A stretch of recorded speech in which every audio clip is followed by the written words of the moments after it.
Okay, we're going. Alright, hello. Hello. So, we are back at it. I am going to continue this until I have gotten through a single year. Just a single year. And, we're just going to see what happens with that. Yeah. So, quick little thing. I have a dog in the backyard who did not want to come inside. I am letting him enjoy the day. My window is open, so I will be able to hear him pretty clearly if he starts barking wildly at squirrels and needs to come in, or if he barks to come in and wants, and needs to come in, because we've got a little overcast, it might rain, don't know. Basically, there is a possibility at any unspecified random point in the stream where I might have to scoot and take care of that, but I'll try and make it brief, and I'll be right back, and, try to put something up that'll keep some entertainment going. So, with that, let's just go ahead and jump right into it. We are on the second month of autumn, the second set of 4 weeks. I think that we're in a pretty good position. We have actually made it to expert level, which means we are getting the really difficult, ailments in. Now, that being said, we also have opportunity to go backwards and work on easier ailments as well. At this point, reputation is really just about, like, maintaining expert level and not dropping below. We are not actually shooting for anything in particular. Oh, I think YouTube might be buffering. Alright, let's see. My little preview has the loading, the little circle running, so, yeah, it looks like it might be a little laggy. Whew, okay. Let's hope for the best. It looks like it might have caught up with itself. Yeah, okay. So, let's see. Oh, I forgot to open my notes. I do need those. One moment more. Where are my Apothecaria? There we go. Apothecaria notes. Pulled open. I am using this to keep track of characters, of events, things like that. Other things, other goals. As I said, I want to get rid of the Baron. I want so badly to get rid of the Baron. And there is, not really like a mechanic for that, but I am making one. And not receiving enough video to maintain smooth streaming. My computer is doing its best. Look, I have, like, limitations. We're trying. Anyhow, I want the Baron to be gone, and I'd really like to get the Mimic, which means we're going to be spending a good bit of time in Heroes Hollow if I can help it. However, that is a little bit up to what kind of ailments I'm dealing with. So, I think that it's time to draw our first ailment and decide who is suffering it. Some of these, as always, the ailments in this are hilarious. So, let's go for it. Let's see what we got. Well, not all of them. Okay, on an ace, the very first one in expert ailments is called Wrong Form. It is a spell gone wrong, a curse, or even just a general feeling of dysphoria. The afflicted wants to change their body to reflect their true self. Alright, so that's going to be an interesting little story. What does a spade give us for the afflicted? Is spade somebody we've helped before, I wonder? One second. Where are my... There we go. Spade, a repeat patient. Okay. Someone we have helped before as a patient has either been cursed, transformed, or has always felt like they're in the wrong shape. And that is a lot of ground that you can cover with this, I'm gonna be honest. That is a lot of possibilities. So, we've had, as patients, we've had Garrett the Reeve of High Rannoch. We've had Marco, his, almost just past teenage son. We've had Xavier. We've had Mercutio, that has had quite a few problems. Let's leave Mercutio alone this time. We've had Jack Davis, the owner of the local orchard. I have a dog who just barked once. If he doesn't bark again, he might be fine. We have helped a number of travelers. We've helped some adventurers. We've helped some monsters. So, oh gosh, the narrative possibilities are almost too open. I am hitting a choice paralysis here. Because I cannot decide what is going to be most interesting. Okay, first of all, I think that we should decide if this is something that they are pursuing as a wanted change, or if this is something that is reversing a change that was forced upon them. I think that that'll help narrow it down somewhat. So let's go, draw another card. Red, it's a long-running thing. Black, it's a sides. Uh-oh. Okay. I don't know if that was a hiccup for you guys or if it was just my preview, but, wow. YouTube is struggling. Harder than usual. Okay. And, yeah, hold on. This sounds like a dog that needs inside, so I'm gonna do a little, I'm gonna play a little with the display real quick. My goodness. Dog. Dear doggo. Wait 1 second. There is a whole bunch of stuff on the side there that's my sidebars that you don't usually see because it's not really necessary. Where? Oh, where? However, the thing that I have for basically a keeper is full screen, full browser, and I can't change it. So, yeah, please observe the bouncy ball. I'll be back.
Okay, I am back. I'm sorry about that. Also, I've noticed that my bouncy ball lineup is imperfect. It's going off the edge.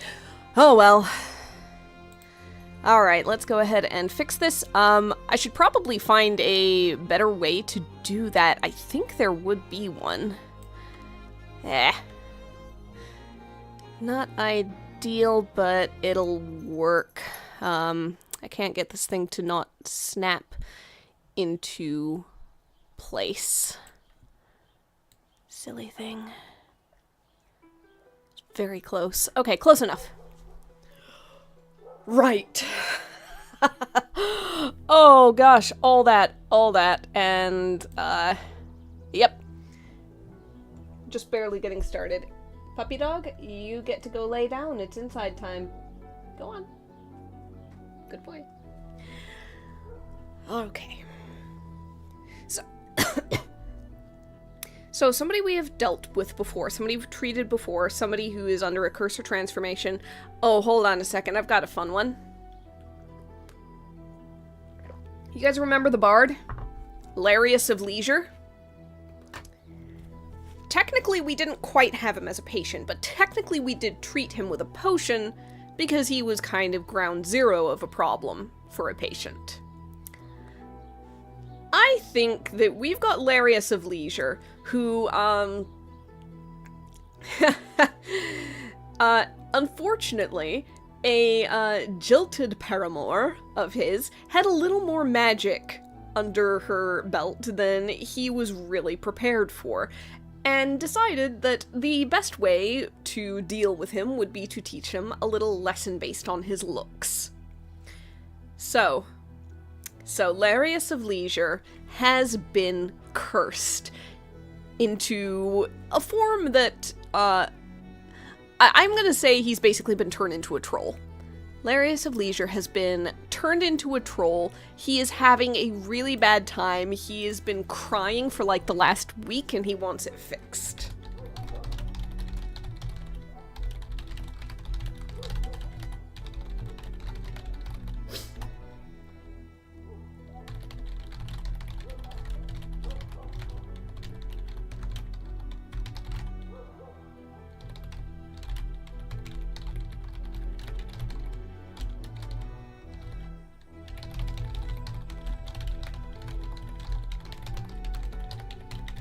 So, he wants his face, his beautiful face, back.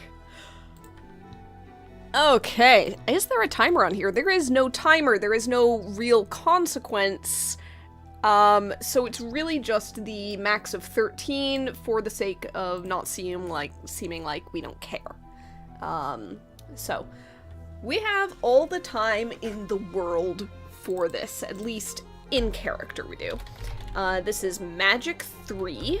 We've got Mood 2, because of course, he is having a terrible time. Hair 1 and Skin 1. Okay, got a couple of 1 stars here. However, we do need 4 different ingredients, which could take some time to forage, it depends. As always, we're going to be better at magic reagents, we're going to be pretty good at animal foraging in the Glimmerwood, and I have different music to put up, because that was a placeholder. Okay. Let's go for it. I think that I'm just gonna, since we have plenty of time, I think I'm just gonna look at the various reagents that are available in various areas and just kind of try to map it out from there. So the village is probably not a great starting point, however, I am going to check it real quick, just in case. Typically we can find these things elsewhere. Let's see. Wild Rose would take care of Skin, technically. So that would be a way to go. We can also find it in the forest. It is better than we need, but no problem with that. Okay. Really, the only thing that we might have interest in for village is Wild Rose for Skin, and we have other options for all of that. So, going down the line, Mood needs at least a 2, which means a Scramble Bramble is not going to be ideal because it is only 1 star, so that is not helpful to us. Teeth and Bones, not a problem. Mood, Fairy Dust, technically, we could go for Fairy Dust in the bog, perhaps, for 3. We shall see if there's anything else in the bog that would be useful. Otherwise, we might have to look somewhere else. Wild Rose again in the forest for Skin, potentially. Princess Toad does Mood. That would be bog. Songberries are not quite powerful enough. So, let's see. Oh, I've not really been looking for magic. Glitter Snow is not strong enough either.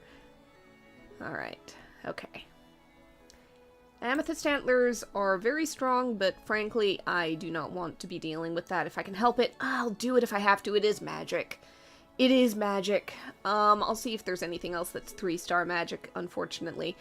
Mostly because the Amethyst Antlers, like, I love the concept. They're beautiful. Great. I would indeed have an Amethyst Antler if I found one, like, on the ground. If that was a thing that existed, I would indeed have it, like, on a shelf or stuck to the wall or something. Absolutely. My god, in this game, finding them has been a trial. Let's see. Teeth Pain. Cynic Ivy also does magic. Let's see. The antlers are almost going to be easier because I think they're like 8 in the bog. Yeah. Okay.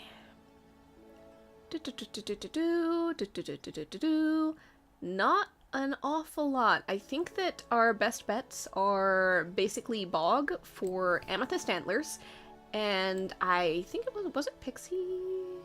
Princess Toad technically would take care of Mood. Otherwise, fairy dust is much easier. So fairy dust in the bog and amethyst antlers in the bog would take care of mood and magic. Let's see what we can find for hair and skin. I know for a fact that we have not gotten a wigfish yet, so that should be relatively easy. However, let's see. Let's see. Is there anything for skin in here? Smooth croak. Skin. Easy. It's like, find it in 2. I'd find it immediately. Okay. Honestly, the loch might be where we go for some of this. Wigfish is very strong. I'm gonna see if we've got a 1-star hair somewhere. That would be easier. Mermaid's Gift would be 2-star, but it's fine. Loch 5 is fine. Alright. Like, I want to save the ease of finding a wigfish, because it is plus 10 for the rest of the season after you collect it. I want to save that in case there's, like, a mood, sleep, hair thing that's, like, 3 stars that I really need or want. So Mermaid's Gift is a possibility for hair. I want to see if there's anything else. I definitely want to go for the Smooth Croak for skin, though. Okay. Okay, is there a hair thing in here that would be any better, any easier? I've got doubts, but it's always worth looking. Yeah, not seeing hair necessarily. Doesn't look like it. Okay, so we can just leave the Moonbreaker Mountain and Isles out of this entirely. Skeleton Dust does hair. It's Dungeon 5. It's not much more or worse. Oh, and it's magic, so I'd have an easier time finding it, too. Yeah, compared to Mermaid's Gift, Plant Loch 5, honestly, the Skeleton Dust would be easier, and it would not add poison. Also, I'm not going for the extra challenge of do it perfectly, mostly because I don't think that's possible right now. Things are getting a little complicated. I did figure out a plan to defeat the Baron, and I will get right into that. Because I might be going to the dungeon to get an ingredient. So, there's a chance.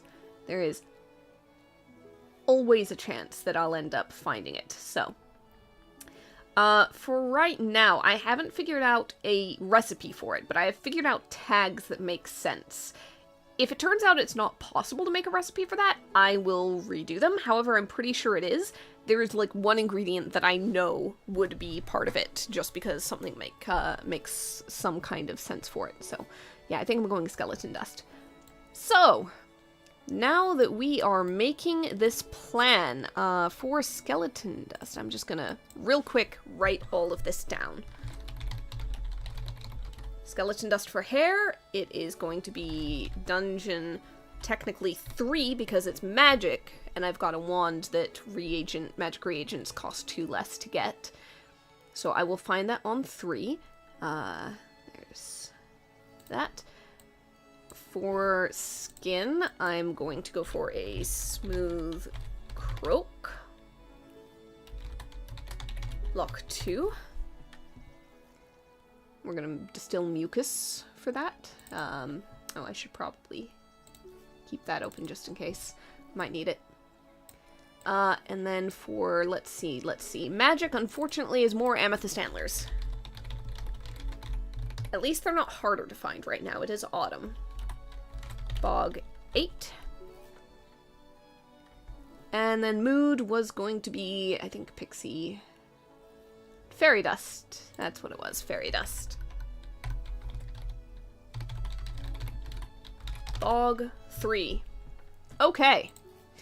We're going to the bog. We're going to the dungeon. We're going to the loch.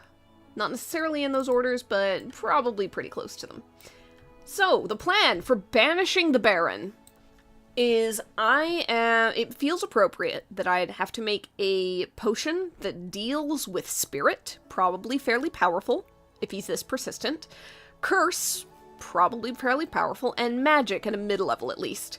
I'm putting that it must cause sleep because it feels thematically appropriate that I am basically making the poltergeist go to the big sleep. I'm making them move on. It's time to go. They have haunted the armor in the dungeon long enough. Scoot. I would then need to, on top of making the potion, I would then need to use it as a special core in a wand, and either have mahogany from the Hero's Hollow or living wood from the Strange. You know, thematic again. Next time the Baron's encountered, while I have this completed wand, I can just banish the Baron. The wand is destroyed, so I can't just sell it again after or something, and the Baron will no longer be encountered. I will then replace the Baron's encounter. I am not entirely certain on the one that I've made. I'm not sure if I should be trying to keep the balance of the Baron's encounter being something that is very difficult to get a reward and very common to get a backtrack on, or if I just want to even it out. Right now it's just kind of evened out, where instead of getting like any reagent on a drawn card, you draw a card and it's either a plant or magic dungeon reagent that's just kind of coalesced there or started growing on the remains of the armor. So that's the thought, that's the plan. I have not yet gone through the ingredients list in order to figure out how to make it. I am... Honestly, having a 13 timer here is probably not a bad time to start gathering ingredients. So, the thing with must cause sleep is there is a single reagent that does that. And if I recall correctly, it should be in the Hero's Hollow list, and it is dark water. So, technically dark water would fill in for the magic ingredient. It would cause sleep, so it is a necessary item. I can find it relatively easily in the Strange, but it would involve me going to the Strange, so I either would need to do it as a forage if I'm very confident in the time that I have left for the extra bit of travel, or I would be doing it basically when the opportunity comes, when I'm going to the Strange anyway for something. If I recall correctly, I linked up Hero's Hollow and Cloud Isles. Okay, I'm not going to the Cloud Isles right now, but if there's anything that I can get there that would do it, then I would. So you know what? I'm just gonna go ahead and open this and edit it. Ingredients. Dark water. Strange one would be a way to go. For Spirit 3 and Curse 3, again, I haven't actually looked to see beyond knowing dark water and feeling like causes sleep is a good thematic thing to add. I haven't really looked to see what kinds of things would do Spirit 3, Curse 3. If it turns out, I'm pretty sure there's got to be some things that are 3-star for those ailments. But if it turns out that, like, there's only ever Curse 2 at most, then I might have to adjust that. So, I'm just going for things that make sense. Ghost Goo makes sense. Ghost Goo could do either. I am not sure. I feel like I want to find two different things. Dungeon 6 or Strange 6. And that is either Spirit or Curse. I feel like I want to find something else that would take care of the other one. I want variety, honestly. Vampire Venom would take care of Curse. Let's see if there's anything else, if at all possible. Old Blood is not strong enough for what I asked for, so I'm pretty sure that, yeah, like, I'm gonna be able to do it. It's just basically taking more time, finding more ingredients, brewing another potion in the middle of taking care of patients, I think is going to be the one challenge. Vampire Venom might be the thing to go for Curse. Snake's Promise would be Spirit or Ghoul. And I don't care about poisoning him, so... Alright. You know what? I'm gonna go for Snake's Promise for Spirit. And that's Bog 5, for best. Oh. I'm just gonna put magic on here because that does technically change things. I think ghost goo is also magic. Is it? It is magic. So that changes numbers for me. What is dark water classified as? It doesn't matter. It's one to find in the strange, so I'd find it pretty much immediately. It is magic, so I'm finding all magic ingredients just incidentally. Okay. Alright. Technically, 3 points of sweet would counter off the snake's promise poison. Not that it matters. So...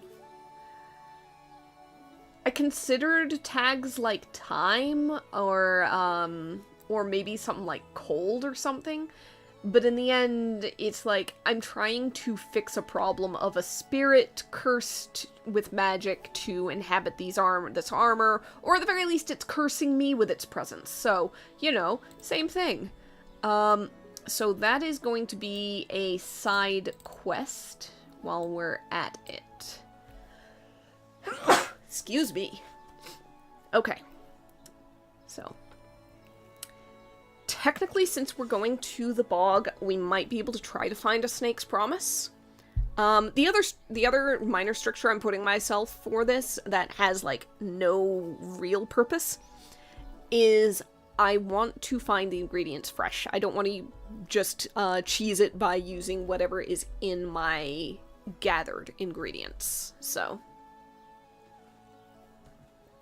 I feel like I'm cheesing things enough already by deciding I no longer want to deal with one of the exploration events that are canonically in there. So, okay. Okay. What order do I want to do things in?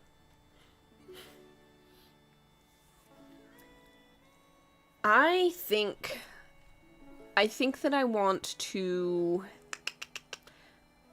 I think I want to go to the bog last, because I believe that I've got some amethyst antlers on hand, because I've been trying to keep them around, just due to things like this. If I don't... Yeah, I've got 2 whole things of amethyst antlers. So I'm going to do the bog last. That way I can kind of judge for myself how much time I have left, if I want to pursue the antlers, and if I have time to maybe go for a snake. So... First things first, let's dip down to the loch really quick. This is going to be a very fast stop, all things considered, because all I'm after is a single smooth croak. I just need some mucus off of its back, and those are very, very easy to find. Here's my loch exploration. Okay, so... This card event is basically just to see what happens. We are finding that frog. So we've got a 9, we've got a little bit of time down for that, and it is our friend Seraphina the Siren once again, and once again she has drawn us in with that singing. So, she is going to catch a fish of your choice to make amends, as always. I don't want to bump it up for the rest of the season yet. A fossil fish actually could be pretty good. Let's see. Sea beast saliva, also pretty good. Alright. Let's go for a fossil fish and just hope for the best. Do I have one already on hand is now my question. Because if I do... Oh god, this is a mess. If I do, I'll just bump its number up. I do. I've got one of each of those. Okay. So I'm just gonna find it again in here. Bump that up by 1. Seraphina is gonna find us a little bit of living bones that swims around. They are useful little things. Okay. So that gets us the smooth croak.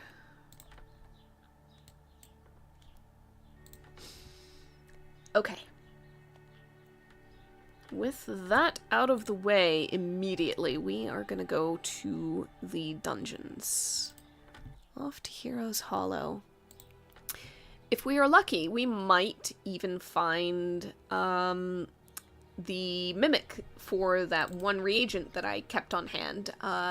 It was, I think at the very end, yeah, I got a hermit snail basically last time to feed to it, so I still have that for that purpose. If we're not lucky, then we'll run into the Baron again. Honestly, things like the Baron are probably meant to encourage you to hire the services of adventurers in order to negate things. However, instead, I just want to deal with it permanently. The Baron! You will not believe! A 7 is a Baron!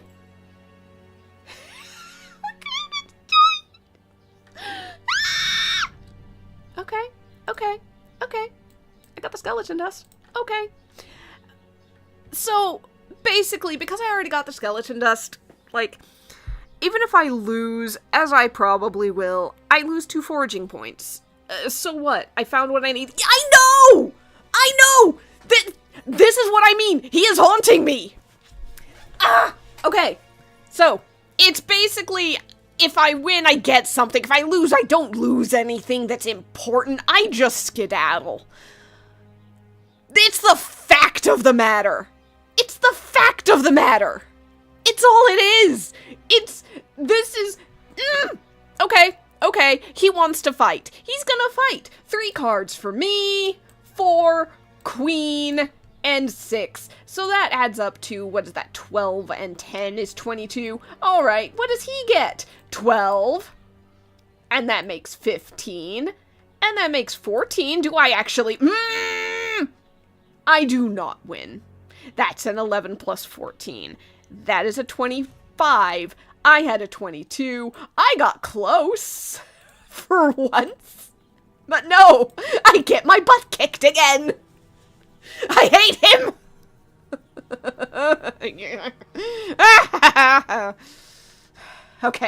Okay.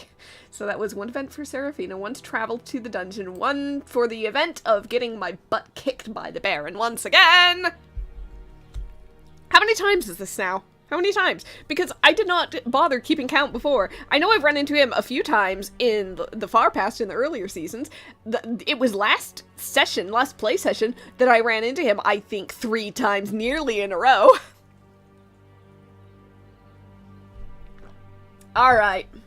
Okay. It's on. We got our skeleton dust, and we scoot. I'm getting out of here. I'm just getting out of here. It is time to go to a bog. The midges are friendlier and easier to fight.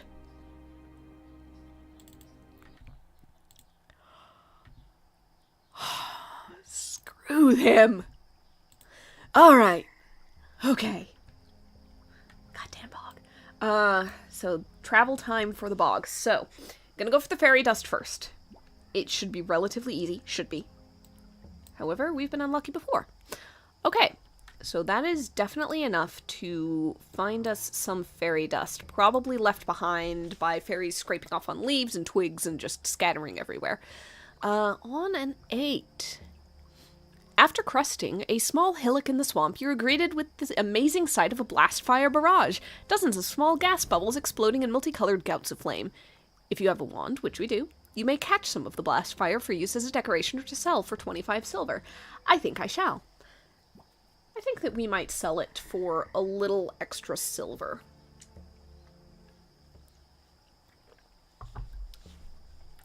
Just because why not? I'm going to do that now because if I don't, I will forget. So 25 silver and 19 makes 34. Okay. Oh, I always forget to count this down for events. That's an event. There we go. Now, we need to find amethyst antlers. We need another 8 or better in the bog in order to find them. Otherwise, we are going to start racking up the foraging points instead and hoping for the best. So, first attempt in finding the antlers definitely is not enough. Let me get my 2 foraging points so I'm remembering. On a 2, oh no. You step on some of the blanketing moss and feel it shift horribly underfoot. A second later, it swells and explodes. Probably because we wandered too close to the blast fire barrage, covering you in hot, foul-smelling bog muck. Take some time to clean up and soothe the slight burns. Decrease timer by 1. It's a good thing we are not heavily pressed for time. Alright. One more event, and a queen is definitely enough to get us those antlers. So, what else does it do? While walking along a fallen tree, you fall through and inhale a lungful of mushroom spores. Your vision goes strange, and for a moment you feel connected to a network hundreds of miles wide. As you snap back, you have a fleeting memories of where various reagents are. Gain 4 foraging points. You have strange dreams that night. What do you dream of? Interesting. So, I've never gotten that one before. And 4 foraging points works fairly well for us just going for finding a Snake's Promise, which is honestly Bog 5, which magic would bring down to Bog 3 anyway, so I'm gonna find the snake pretty soon. Probably immediately after that.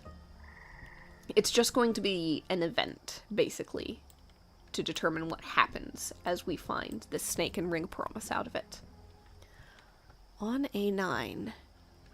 Oh, the airship! Rounding some gnarled willow, you spy a crashed airship tangled in the grasping branches of the swamp's canopy. What does it look like? Do you climb aboard? And if so, what do you find inside? Some of these I feel are less repeatable than others in some ways. And this is one of them. Because either it implies that there are enough crashed airships in this bog that you can find a unique one multiple times, or you keep finding this one airship and something new is inside every time. What was inside last time? I think that it might have been just a silly little trinket that we found. If it's the same one, then would there be something new? It is a new season. I think I found the airship before in summer. Let's say that we go up, it's the same airship. Viola will head up inside just to see if anything's changed with the new season. There wouldn't be a reagent benefit. But just for fun and flavor, let's say that she finds some edible mushrooms growing, a really nice variety that cooks up well. Just a little thing for moving along with. She's going to have a nice little mushroom soup, and she's not going to know after tonight what to blame the dreams on, because mushroom soup on top of mushroom spores. Really, it's the spores, but that's a lot of mushroom. Okay. So with that, we've got plenty of time to go back. I'm going to edit and put got in there. And we'll do the others another time. For right now, there is a potion to brew up.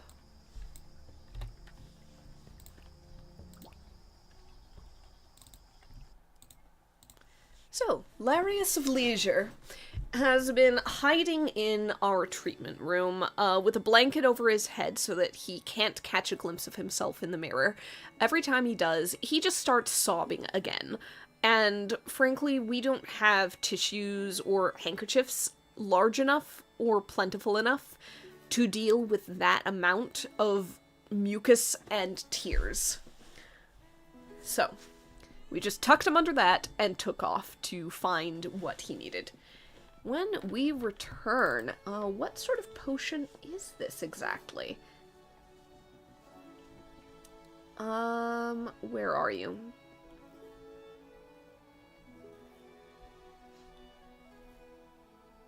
I was silly and I got rid of my list. Because, yeah, I'm just real clever like that, guys. I'm real clever like that. What the hell did I look for? What was the one in the dungeon? It was easy. It was simple. I was so distracted by the goddamn Baron. What did I find? What did I look for? This is why I need to make lists and not delete them right away, because, my brain is a sieve! What's going on? What did I need to find in the dungeon to deal with this? Heck! It was skeleton dust. I found skeleton dust. Oh god.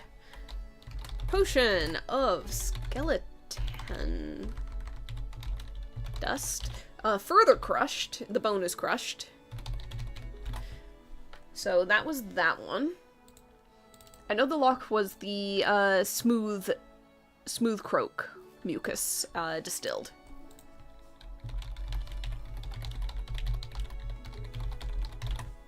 There we go. So grittiness, gooiness. The fairy dust is again I'm imagining something like glitter, to be honest. Fairy dust, raw, because you don't do much with that, honestly. And I had amethyst antlers and they were crushed, I believe, because that's the only way you're working with those. Yeah.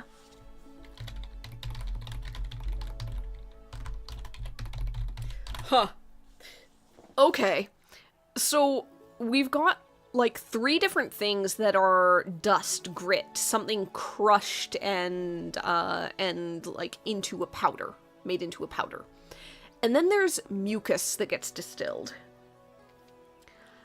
I think that we're making, like, instead of a potion, I feel like we're making pills. We're making those little chalky tablet-style pills. Like, the mucus is just there to bind everything together, and also to, you know, do its own thing. But, like, structurally, I feel like that's what we've done. We haven't made a potion, we've made pills. So, we have made tablets of true form.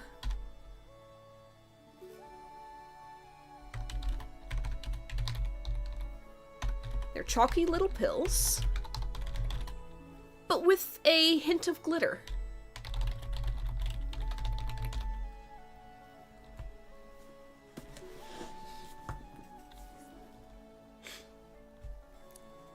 I'm imagining something that's mainly like sort of a off-white, you know, off-white bone color.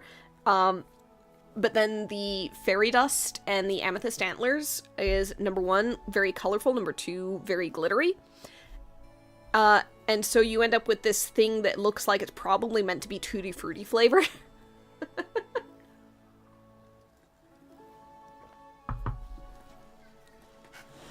It's not. It tastes vaguely like licking a frog.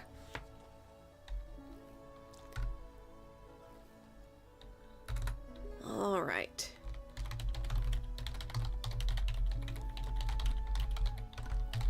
So we cure Larius, restore his pretty little face, and send him on his way. Let's see. I don't believe... yes, I do need to add my usual sweet. None of it was poisonous. So, 1 sweet there, and... my goodness. And I've got a new hive, so I'm gonna add another sweetness from that. So 4 and 4 is 8. And, oh, how much do I get for expert now? Is it 50? Hold on, where's gaining silver? There it is. 50 silver in expert, so that's 58. And things are gonna go really fast now for getting upgrades. What's 58 and 34? It's 12. And... 92? 92. And expert goes up by 1. Okay. Yes. We're gonna get so many good reagents, guys. We're gonna get so many good upgrades. Oh, treatment room gives plus 10 silver. I forgot about that. Okay, that's 402. Oh yeah, we're gonna get so many upgrades. Okay. So. Whew. Things to do. There is downtime. There is information to find, potentially. There are ingredients to search for. Alright. I think that I'm gonna go ahead and head to the dungeon and try to find some ghost goo.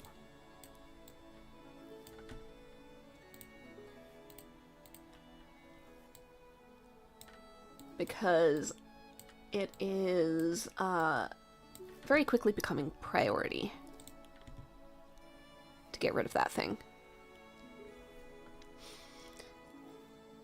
You know what's going to happen? I'm going to actually finish this entire gauntlet of a challenge I've given myself. I'm going to have the wand, and then I'm never going to encounter the Baron again. He's going to sense danger, and he's going to make himself so scarce. Which is going to be about the same sort of thing as never encountering him again, but more infuriating. How long do you think it'll be after I finish the potion and the wand before I actually encounter the Baron? Like, how many in-game weeks will pass? Because let's say that I finish the potion and the wand, you know, week 6 of autumn. What week of what season will I encounter the Baron again after that? Alright, in the meantime, I'm looking for Ghost Goo. That is Dungeon 6, but it's magic, which makes it Dungeon 4, which should be relatively quick and easy to... I swear to God if I'd gotten a 7. Alright, Heroes Hollow Exploration. A 4 is exactly what I need, and... oh, I found the little shop with the little furry creature. Okay, so it wants to do a trade. Let's see, is there anything that I have that I want to trade away? Oh, also, encounter. Huh.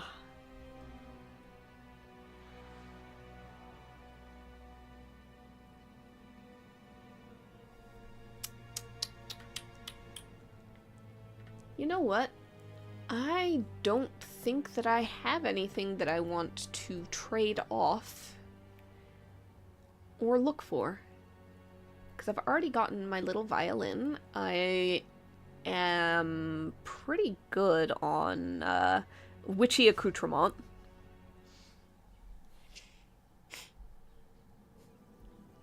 You know what, actually? Let's go ahead and make the Baron wand search a little more meaningful. I said that the wood should either be living wood from the Strange or the mahogany from a lost device in Heroes Hollow. Let's go ahead and have a little fun with that. Let's say that our furry creature has something of that mahogany, has something of the hollow that is going to work well for it.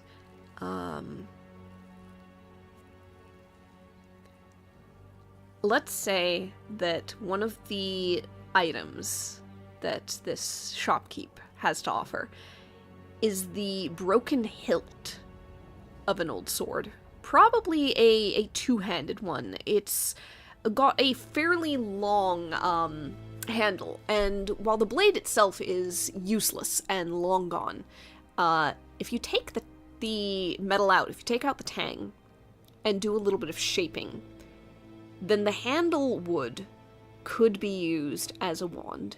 It's already hollow, it just needs to be shaped down a little bit further. And I think it feels appropriate that a wand used to banish the Baron should be made from a weapon, a former weapon of the place he haunts. Especially because he keeps trying to duel me. So, I'm gonna go ahead and... you know what? I'm gonna trade the ghost goo I just found. I can find more. I'm going to trade off the bottle of ghost goo, and I'm going to then have the perfect wood for the wand. With that, I'm gonna go and try to hunt down a bit more ghost goo. I have time. A 10 is more than enough. You take the chance to flick through some of the old books in the ruined library and find a book on something very unexpected or useful. What is it? Note down an excerpt.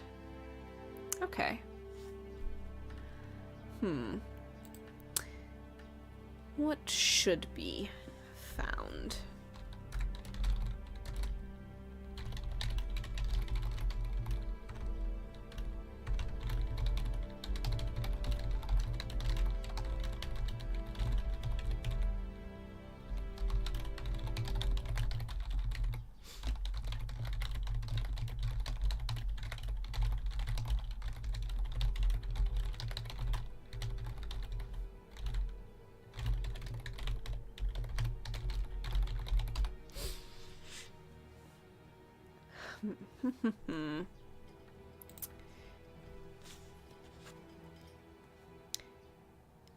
If we go with more of the Baron theme, there could be something on exorcisms. However, I feel like we've already established what we're going to do, so it doesn't seem like it's a narratively useful or helpful thing at this stage to put that in.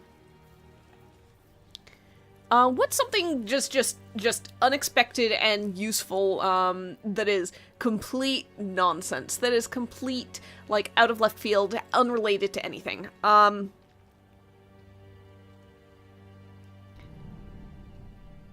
think we find a freaking recipe. I think that we find a cookbook for some kind of recipe, and we're gonna jot it down and take it with us, and it's not going to have any further meaning. It's going to be, just not useless, but it's not going to be mechanically tied to anything else that's going on in this game. So.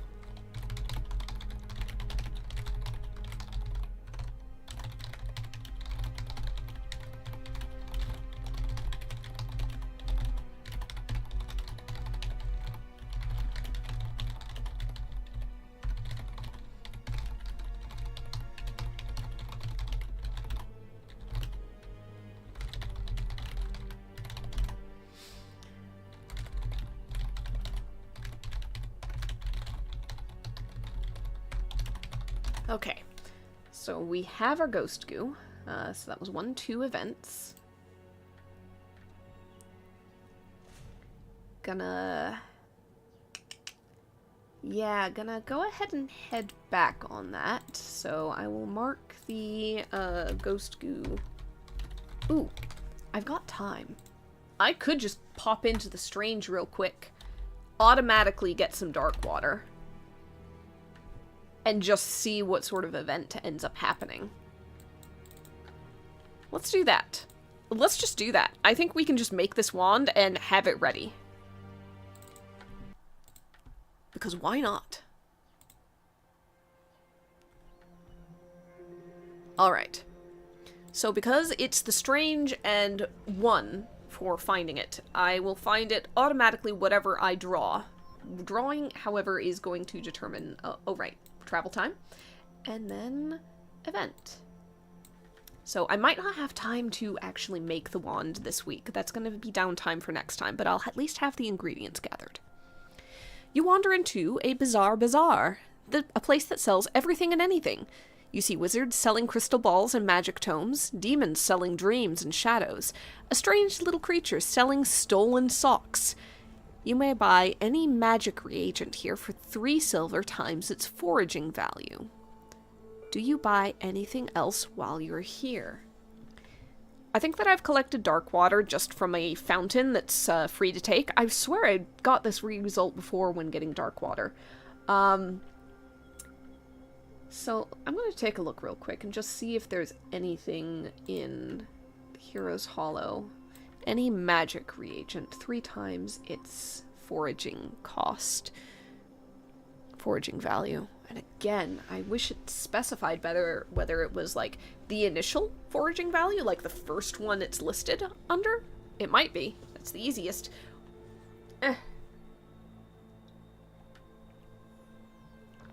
So. A lot of stuff in here that's magic. I'm not sure if it's necessarily Basilisk's gaze. It's powerful, but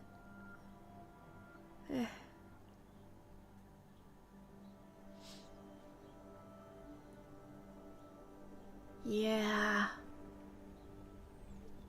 I don't think there's anything that Ooh, weird water. Ooh.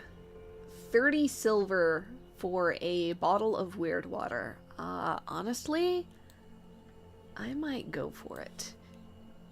Basically, you add it and it's a tag of your choice. That is something that is very useful to have just on hand at all times.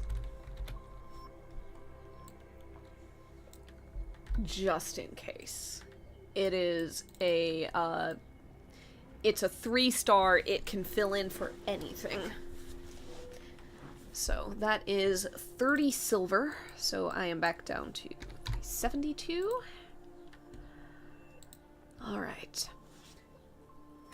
Now, for doing any other little bits of looking around and stuff, I've got, let's see, peculiar knickknacks and flavor items, I've got magic items, and I've got mundane treasure.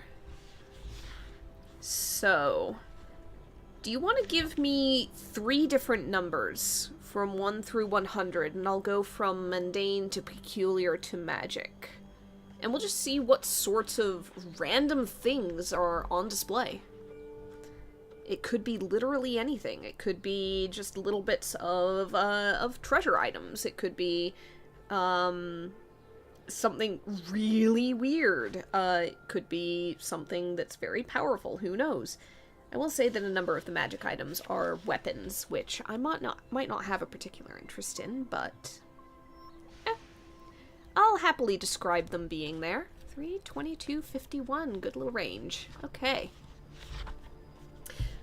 Though that does give me the thought of like, playing this game at any point, like, on my own, or if someone else played it or something. I think another way to potentially deal with the Baron if he became a frustration would be, instead of, like, completely banishing and getting rid of him, to go, okay, I'm going to create a timer, a tracker, on my witch spending downtime training in the blade. I want to hire an adventurer, you know, or befriend an adventurer from, like, previous encounters, and have them teach me swordplay so that I can then draw the same number of cards as the Baron and become more likely to beat him or something. That would be another fun way to go about it. But I am committed to my course. So, 3 on mundane treasure. One item that is on display at one of the tables is a golden cup tastefully inlaid with rubies. Peculiar knickknacks 22. A feather that hangs in the air when released. I kind of want it to go with my Aurora and Bogfire decorations in the witch's house. And 51. A dagger with an invisible 3-inch blade. So basically it looks like a hilt, but there is a blade there. Alright, that sounds dangerous. Both as much for yourself as for anything or anybody else, because how do you know where the blade is? Pure weight and instinct, I guess. I think that she might buy the feather that hangs in the air when released. That sounds just fun and, flavorful, I guess, is the word I'm looking for. It just sounds... I'd like a feather that just hangs in... I want a levitating feather. I want a feather that I can just put in mid-air wherever I want and it just hangs there. It's great. Alright. It sounds like a little thing. I'm just gonna go ahead and take out... I don't know, 10 silver might even be too much. 5 silver? Let's take out 5 silver. Forces me to do math, but I think that puts me at 67? Yeah. Alright. She's gonna get a little keepsake from the strange. In the meantime, dark water is gotten. Save changes, travel home, and that last bit of time. Tradition beckons. The last bit of time is going to be the book. Give me another number from 1 through 100. I think at this point there's a risk of coming across something that we've done before, but if that's the case, I'll just ask for another one, or potentially just roll it for myself, whichever works. But we've gone through quite a few of the books from that randomized shelf. Not a significant number, but just enough that I think odds are going up.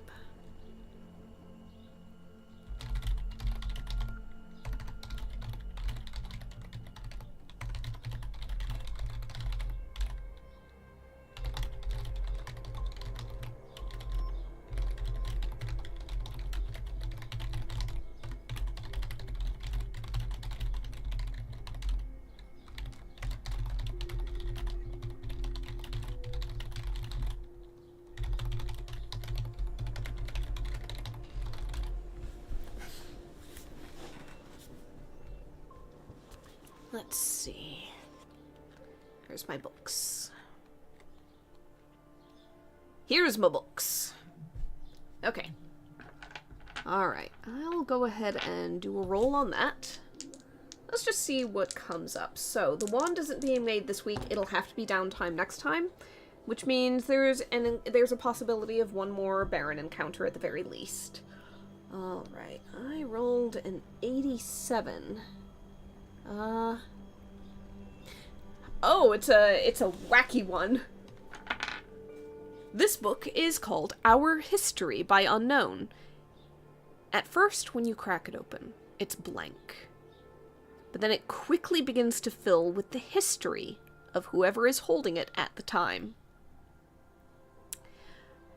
I think that Viola is so, startled and off-put by this that she slams it shut, and she stuffs it back on the shelf, and she is very relieved when it disappears again. That is a level of insight and awareness that she does not really want something to have of her. Thank you very much.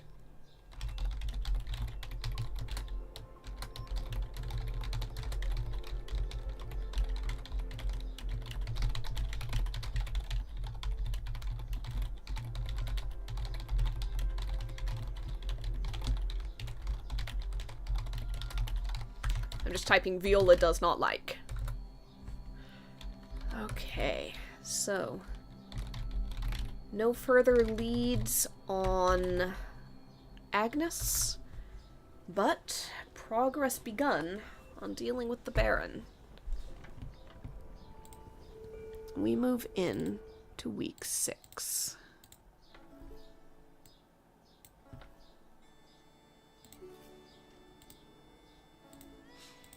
Recall. Okay. So, the very first thing that happens this week is somebody's gonna show up with an ailment. If I go to expert, a 9 is vampirism. Description. While quite content with the immortality and unholy powers, the afflicted has work in the morning and can't afford a good cape anyway. Alright. So, who has Alright, that doesn't count. Who has vampirism? Unfortunately, we're gonna have to leave that alone. Somebody we've had before. I have a terrible feeling that it could be Marcus. Remember when he was, Marco, sorry. Remember when he was afflicted with drunk because a vampire was drinking him and he kept leaving his window open? And we managed to cure that. We managed to fix that. However, I think that he's either found another one or kind of started doing an on-again, off-again thing. And instead of just getting drunk now, he's been turned. Garrett is very displeased with this. He cannot have a vampire son as the reeve of the village. He has a responsibility. Marco should be having responsibilities. Marco needs to get his act together. Marco is like, yeah, but the unholy powers are pretty cool, though. So Marco might be pleased enough to stay this way to some extent, but it's probably not for the best, and some of High Rannoch isn't very happy with the idea of, this kid is running amok at night now. This is a potential problem.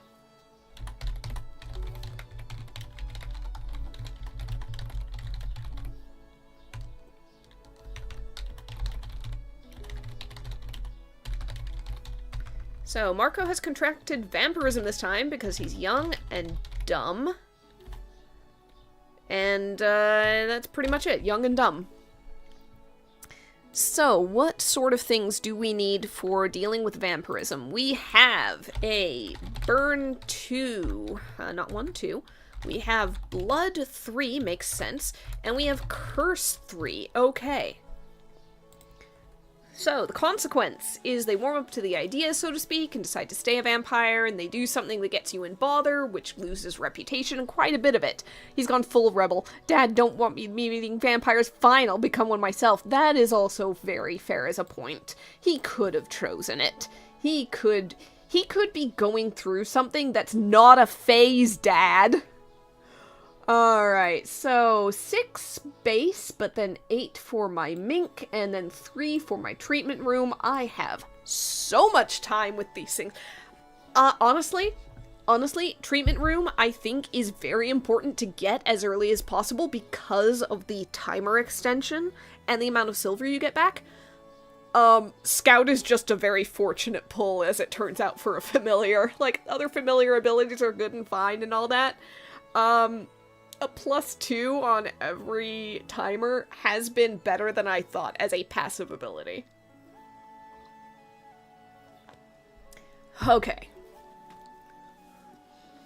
So, we are looking for Curse 3, Blood 3, Burn 2. I have a feeling that Hero's Hollow is, unfortunately, perhaps, one of the better places to find some of these things. I feel like Blood and Curse in particular.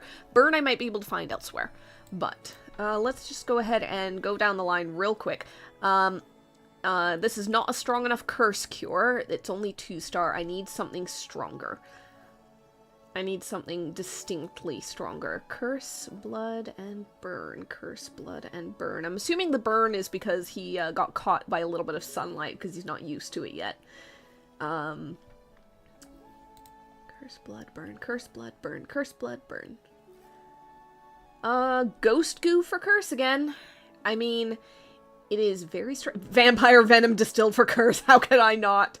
Ghost Goo is the smarter option. Vampire Venom is very fitting. Very fitting. I want to cure vampirism with Vampire Venom. I'm gonna be honest. Like, it's a stupid move. It's animal. It's 10. It's hard to find. I don't have any bonuses the way I have to magic reagents. Ghost Goo would be so easy. Ghost Goo goes from a 6 to a 4, and I can just find it. I want to use Vampire Venom. Okay, hold on. I'm just gonna keep looking. Burn 2 technically could be Foot Fungus. That's another 10. I don't want to do that. If I am doing the stupid and I am using Vampire Venom to cure this, then I want the other 2 to be as easy as possible. So Burn and Curse, really. Vampire Venom does Curse, so I'd have that. I need Blood. I need Burn and Blood. Okay, I'm just holding that thought. It's either Ghost Goo or Vampire Venom. I really want Vampire Venom for reasons. It's thematic. So I'm just gonna see real quick where I am sitting on possibilities for Blood and Burn. Like, what are my options? I really don't want Foot Fungus. Thank you very much. Surgeon Sap for Burn is actually pretty good. Add Sweet, Bog 3. That's not bad. Is there anything for blood in the bog? Is now my question. Because if I can at least get 2 things in the same place, then I'll cut down on travel time somewhat. If not... blood but not strong enough. Deep read is only 1. Okay, the other thing is I can technically, instead of, I technically have the Athame, I can use the Ritual Circle to make an ingredient. As long as I have things of lower numbers. Okay, hold on. We're holding a thought. We're holding a thought here.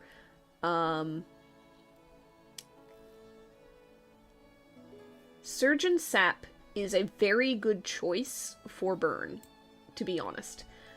I currently have linked up, and I forgot to make my little links, but I currently have linked up Hero's Hollow and Cloud Isles. I'd be going to Hero's Hollow potentially to get Vampire Venom. Is there anything in the Cloud Isles that does blood?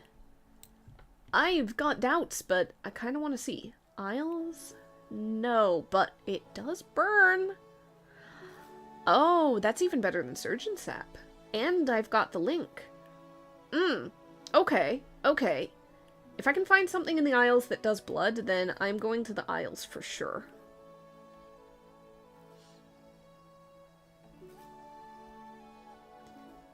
And even if I don't... Moon Moss! Blood! Okay. I have my plan. I have my plan absolutely in place. Okay. So, for blood, I need... Moon Moss. Isle 6. For burn, I need... Where are you? Moon Lotus. Technically the pollen. Isles 2. For curse. Vampire Venom. Dungeon 10, and that's going to be the longest and hardest one. However, because I have teleport stones linked between these 2 locations, I don't have to use travel time. I don't have to use any time to go between them. I just zoop from one to the other, and I am all set. Okay. Okay. So, we are doing, let's see, Moon Lotus Pollen. It's not going to be a perfect potion, but that's okay. Oh, the fact that we're doing 2 moon things in Vampire Venom also works for me. I like the idea of it.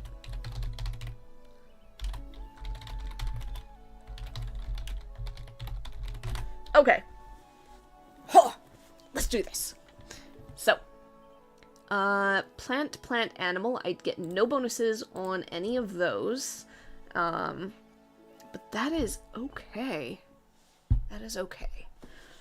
We won't be getting the sweet from Surgeon Sap, but that's fine. I've got fish hives. Fish tank is underneath it. I've got beehives, and frankly, I still have my supply of sun sugar I haven't even touched, and also the fox keeps leaving me things, so. Oh, is Vampire Venom poisonous? It's got venom in it, but I don't remember, actually. I don't think it is? Yeah, it doesn't add poison, so I'm okay there. Alright. So, I am gonna go ahead and, I think we're gonna head to the Isles first, and then we're going to go to the dungeon. Let's go ahead and do the easy things first of all. So. Cloud Isles, give me the music. We have him ensconced, probably locked in our treatment room, just to make sure that he stays bloody put while we're out gathering what we need. Let's go ahead and we'll get the Moon Lotus as a gimme first, just because it's 2 points, 2 foraging points, and I will get that immediately, and so even if I draw an ace, I will still be able to grab hold of it. So, 7, more than enough. Okay. We've got our moon lotus. Flying past one of the larger and more forested islands, you spy some rocks spelling out, "Help!" This is the third air sailor we have found up here. Third one in 3 seasons. Like, it's not super frequent, but it's frequent enough. Alright. It doesn't technically cost any extra time to rescue them. So, I think that we can just go ahead and collect them. We've got a new character. I feel like we want to have something interesting go on with them. Let's see. So, we have in the past gotten Orion, the air sailor, who basically just got knocked off a ship onto the Isles, and we rescue them from there. We've got somebody who basically just kind of moved in to High Rannoch, O'Shallan, I believe. No, that was a Matthew, former air sailor who stranded on the Isles, marooned by former crew. He's the one who became the champion of the summertime rowboat regatta. I forgot about that. Alright. So. We've had an Orion, and we've had a Matthew. Matthew's moved in. I feel like let's see. Who is this new one? Who is our new survivor? I think this one might be, like, from a full crash of a ship. Just a small skiff that, went down. The wreckage is still there. They basically have been, like, living out of it, doing their best. Let's see. Let's say we've got... I rolled a name, and it is Olga. So, let's see.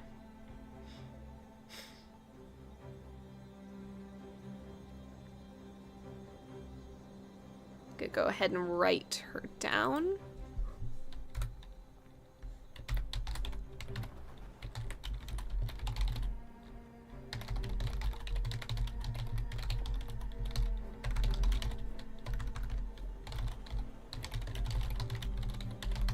So we've rescued yet another airship survivor from the Isles. She's been up there for a little while. She has, again, kind of turned the crash into a temporary home, but she, quite frankly, is getting tired of living off of collected rainwater and whatever fish happen to fly through some nets that she strung up in the trees. You know what? I think she's an air fisher. I think that that's why she had the fishing nets, is the little skiff was basically for sky fishing.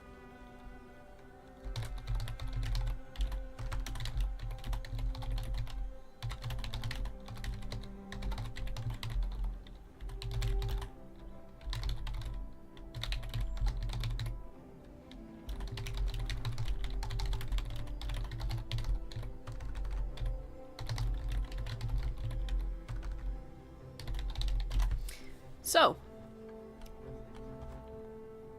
we will go ahead and save her and get her to at least solid ground so that she can make her way walking back to town. She'll be fine from there.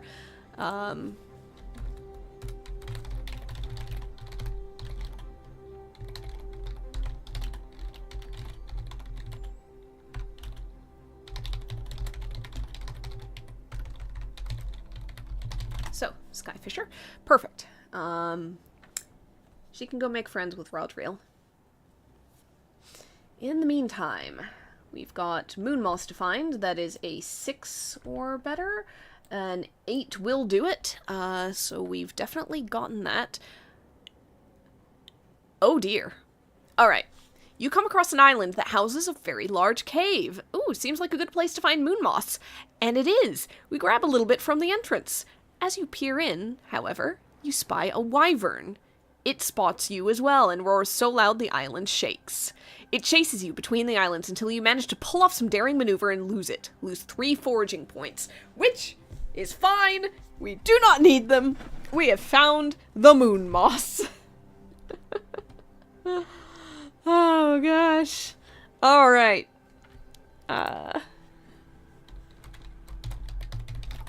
Oh, I forgot something. If you rescue the air sailor, you get 5 silver. I did forget about that. So back up to 72. There we go.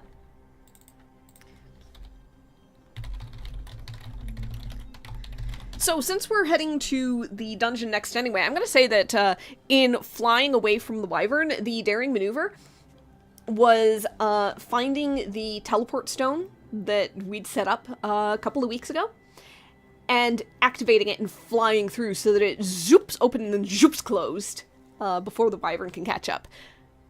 Skid to a halt inside the dungeon itself. After taking a moment to calm the breathing, put the broom away.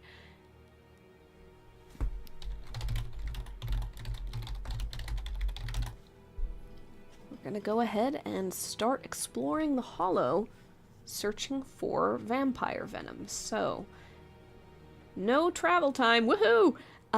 So it is now just trying to find, I'm feeling pretty good about this, just trying to find 10 or better. So not quite enough there, but as long as we don't lose foraging points to anything major, we should be able to get there. So 1 for the event. What is a 3 in the Hero's Hollow? You find an ancient-looking object, probably dropped by an adventurer who met their end in here. What is the object, and what is special about it? That is very open. What kind of object would you carry as an adventurer going into the Hollow? Obviously, you'd have your general kit. You'd have your offense and defense. You'd have your armor, your weapons, your shields or barriers, magic or mundane. You'd probably have some kind of map if you could help it. Maybe you couldn't. Useful things for within the dungeon. Probably a mirror in case of the basilisk. Probably things for making quick camp if you're going to be in there for a while. I think of something special. Rope, definitely. Yeah. You definitely want rope. You probably want string, for that matter. String is very useful for a number of different things. Any number of small various objects. Little bells for setting up very quick alarms. Small things like pebbles to toss down chasms, see how deep they are.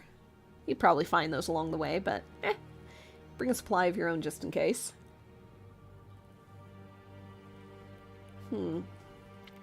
Ancient-looking object. Dropped by an adventurer. Alright, if it's rope that we find, then there needs to be something special about it. I think that part of it might be, despite being ancient, whatever is special about it has kept it from decaying or degrading. Enchanted rope that affixes itself to whatever you desire within its, snaky reach would genuinely be very useful to an adventurer. Basically, there is a magic item in, I think, at least in D&D, there might be in others as well, that is just an enchanted rope that you basically hold one end and you go, okay, tie yourself to that, or untie yourself from that, and it'll just weave its way over there and do that. And that would be something that an adventurer would absolutely want to have, so I think that we have found some enchanted rope.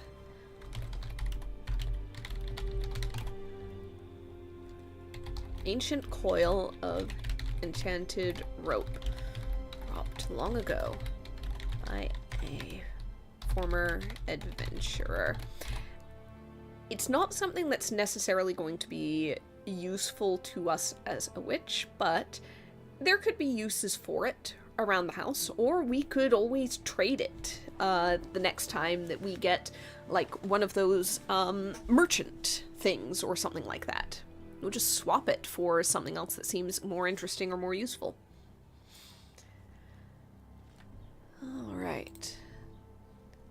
So it's fun, but it's not the vampire venom or the vampire lair that we're looking for. We're trying to find a coffin so that we can hopefully find one sleeping and do a little extraction.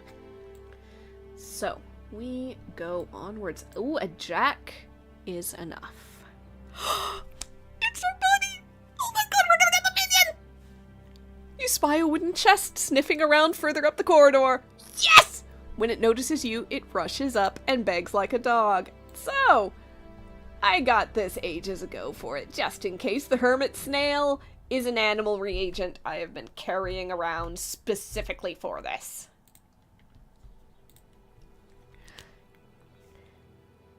It seems to want some food.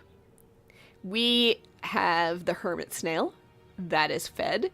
This is the 3rd time it's been fed.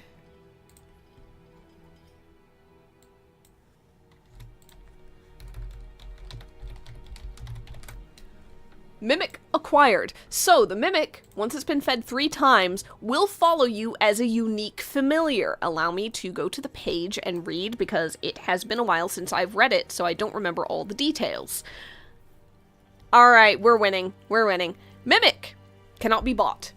A peculiar little creature. A mimic can take the form of any object smaller than a bed, though it seems to prefer those that have some form of legs so it can run and play. The mimic follows you as a unique familiar and can be tasked with running to the village and can activate the effects of the tavern, lunar tower, bits and bobs, or ritual circle, paying the appropriate price from your supplies. So basically, we do not have to go to the village. We do not have to spend time going to the village in order to activate these various things now. We can send our dear mimic to go and do it for us.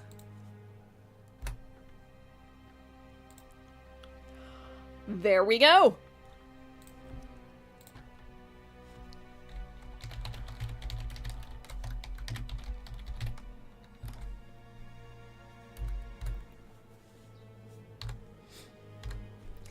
Alright, no Baron, and we got the Mimic. This is a good dungeon delve. This is a very good dungeon delve. Alrighty. So with that, we've got a lot of extra time, but that's just fine with me, personally. There is no need to necessarily use all of it, so we're just gonna swing back to the cottage. And we're gonna go ahead and put together that potion. So, we've got raw moon lotus pollen, which probably just dissolves in, moon moss that gets crushed up, and distilled vampire venom as the base forms of the potion. Okay. And this cures vampirism. What is a cure for vampirism? It's using a lot of moon stuff. It's using, honestly, a little bit of vampire venom that probably caused this problem in the first place, you know? The poison is the cure sort of thing.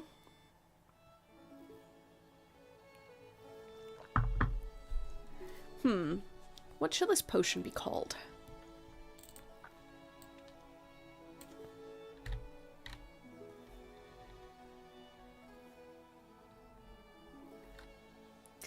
Keep thinking of things like moonstruck, moonbit doesn't make sense.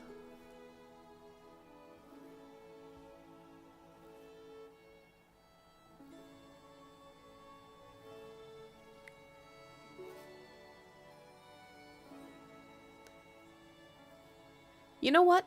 I'm going to imagine that moon moss is silvery, it's white.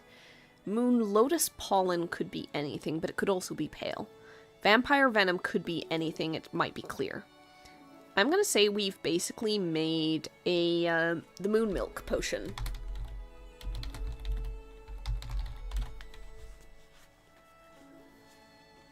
So, we've gotten back early enough that Marco has not yet gotten either bored enough or continued rebellious enough to bust out of the treatment room and go on his merry way. We show up, we brew the potion, he looks at it, looks at the window, curtained heavily to keep the sun out. He's got a pretty nasty burn on his arm where he'd unconsciously rested it and shifted the curtain a little bit. And he's just like, so, it's gonna make the sun not burn me anymore, right? Yep. And silver? Yep. Alright, fine. Downs the potion. And within the day, he will lose the pointy teeth, he will lose the reddened eyes, and, if he goes out in the sun, maybe he gets a little bit of a nasty sunburn for, like, the next week or so, but it's not going to, you know, burn him to ash or anything. Potion made. Downtime starts at 6. We're immediately going to spend 1 to make the wand.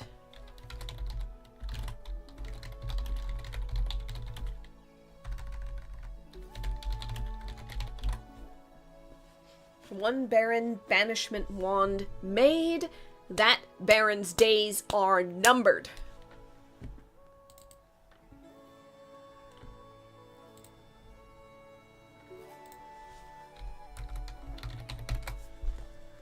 Alright. We have made a potion. Oh, God, I always forget. Okay. I do need to compile our, everything for this. So, the potion had no poison, it had no natural sweetness. The fox give me +1 sweet for any potion. I'm gonna go ahead and use a little bit of the sun sugar on this, because, you know what? I figure that the Reeve can afford to pay a little extra for dealing with his spawn.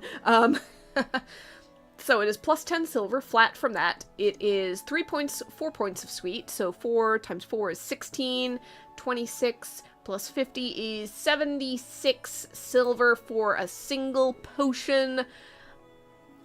Yeah, prices have gone up, huh? Alright. 76 and 72, 148. Yeah, 148, so that's 448 now. Okay. On track for getting a very nice upgrade at some point. We have our Mimic. Golem is currently working on a spare room. Don't have to really worry about too much else. Okay. Stuff is made. I'm fairly comfortable with how much stuff we have in the on-hand reagents. I am really not bothered about any of that for the most part. I think that the thing to do is to try to get more Margot info. So, don't want to spend all of the time on that, but we'll at least get some. Let's go ahead and just spend, say, 2 jots of time on it. Just because usually I do 1, but we didn't do it last week, so there we go. Get a little bit of that in. Oh, I think after that, we're just gonna go ahead and spend some time sort of pottering around in the gardens, enjoying the outsides, just relaxing. We'll go ahead and read our random book of the week. Let's see. Out of 100. 38. Is that one? And no, it's not. It's not one we've done before. So, we have drawn from the bookshelf something called Living Tree, a Study on Plant Sentience, by somebody called Randron Lell.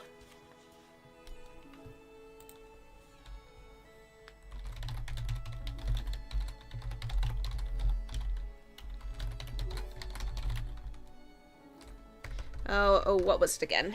Read, living tree.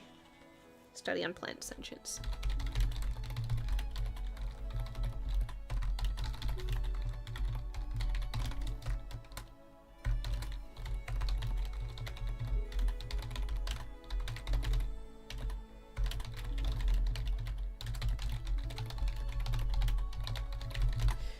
Sounds like a book to show Hen the Druid. Unfortunately, the book vanishes well before we're able to get back out there. You know, it's been a while since we've gone foraging in the Glimmerwood. So many things are easier to find in the bog, or ingredients are more powerful from the dungeon or the mountains. I feel like it's been a while since we've encountered anything there. And it probably has. I know that we unlocked the depths and haven't really been back in a while. There's just so many areas, so many things to look at. You know what? One last thing, I think.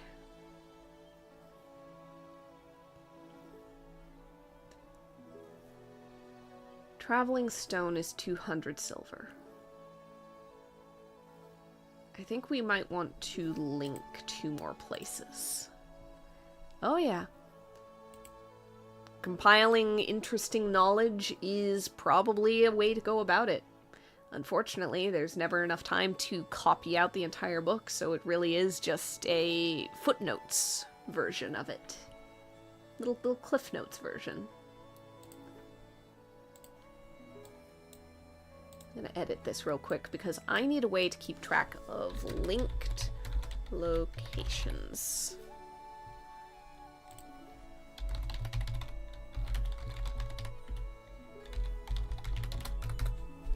Traveling Stones currently linking Heroes Hollow, Cloud Isles. I think that I want to link Cloud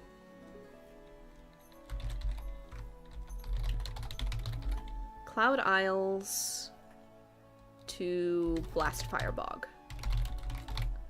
Which in theory means that Blastfire Bog is pretty linked to Heroes Hollow. Okay. So, we've got some locations linked up. I'm gonna go ahead and mark off that 200 silver. The funds are back down, but that's okay. They are building up relatively quickly. We're gonna go ahead and recall everything.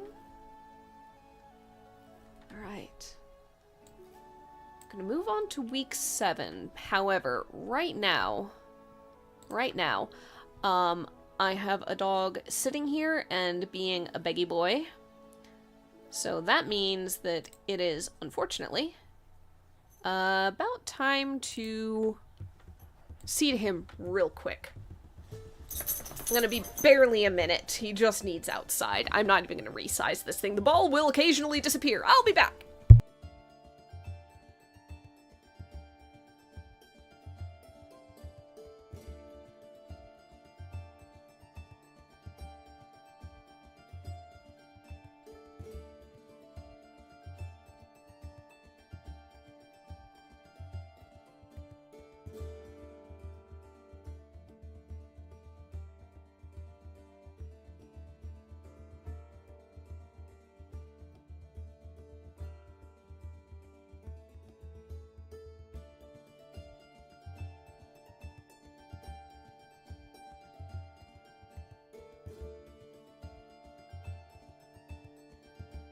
He's out there, he's happy as a clam. I think in the future I'm gonna see if I can just use the web link to this.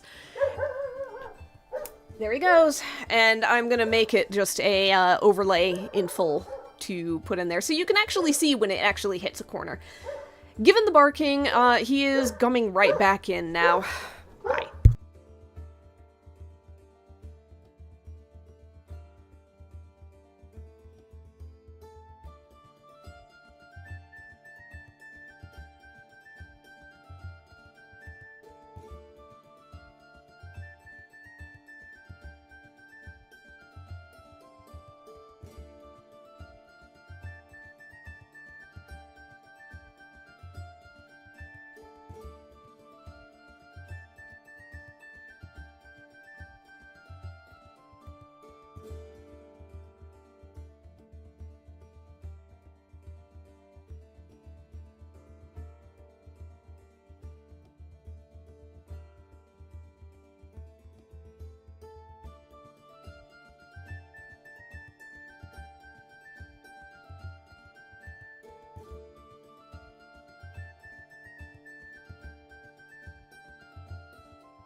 I'm back. Barks a lot loud fellow is inside, and hopefully not going to bark anymore. One can always hope. Sometimes in vain. Oh, okay. Okay. It is a new week of autumn. We are chugging along. We are going to see what new nonsense... Oh dear, the king. What new nonsense is this? What is a king card for expert ailments? Oh no! Oh no! The king card in expert ailments is something special. It's called Double Trouble. The afflicted has had the unfortunate luck of catching two things at once. Draw two advanced ailments to see what they've got. So we're going down to advanced, but it's going to be two of them. Now, I do not know what happens with timers on this. I don't know if I'm going with the lowest timer and just treating it as the whole. I also don't know how these things stack. I might need to make 2 potions. So this is probably going to be one where I am pulling a lot from reagents on hand. Alright, let's do this. What are our 2 ailments? A 9 and an ace. Okay, so ace is 1. That is spore breath. Timer 6. The afflicted has eaten a mushroom that they really shouldn't have. Now when they breathe, the spores are released in a noxious cloud. The consequence is they infect everyone else in the village, forcing other witches to get involved. And you lose 3 reputation. On a 9... Let's see, fairy fever, which has a timer of 8. Makes the afflicted believe they are a fairy. Oh god, this... Yeah, the mushrooms probably caused this too. Usually accompanied by hypothermia and broken legs from the scant clothing and belief they can fly. Consequences, they escape from the village doctor and run off with the fairies. Are they happy, and what is life for them like now? You lose 2 reputation. Uh-huh. Okay. So... this might be doable. Fairy fever requires you, among the other things, to have sweet 3 or higher, which I can just achieve with the sun sugar and the fox. Frankly, I am set on that. I'm not worried about that. As long as I am not putting poison into it, or at least no more than 1, I'm gonna be okay. Spore breath is just 3 basic things. I think I can do this. Okay, so spore breath is parasite 2, lungs 2, mouth 2. I think the biggest thing is going to be how much space do I have on my list. That's okay. Senses 3 for fairy fever, cold 2, and bones 2. Sweet 3 plus is a absolute must. So here's the fun thing about me figuring this out. I'm pretty sure that I am making 2 potions. I am also pretty sure I'm only getting paid once for it. I don't know for certain. This isn't something that is necessarily, like, explained. I can only make guesses. I am right now guessing that... You know what? I'm gonna put an average of the timers. 1 is timer 8, 1 is timer 6. I'm gonna go right in between and say that the timer for it is 7 for the 2 of them. This does not come with guidance on how the rules are supposed to go, so I'm just making things up. 2 more for Virgil, 3 more for a treatment room. So I'm sitting right there almost at max. This is potentially very doable. Whew, okay. There's not really anything in the way of overlap, so I can't really go, I'll just get 2 of this one thing unless something, like, covers 2 things at once, but... Actually, if you combine it into 1 potion... Technically, is it possible to find something that does, like, say, I don't know, like, senses and... I doubt it. I don't think there's a lot of overlap. Let's say I'm making one potion. Let's say I'm making one cure-all potion for all of this. Okay. Let's do this. I just have to cover all of these things. So, I know that for reagents and stuff, if it's something like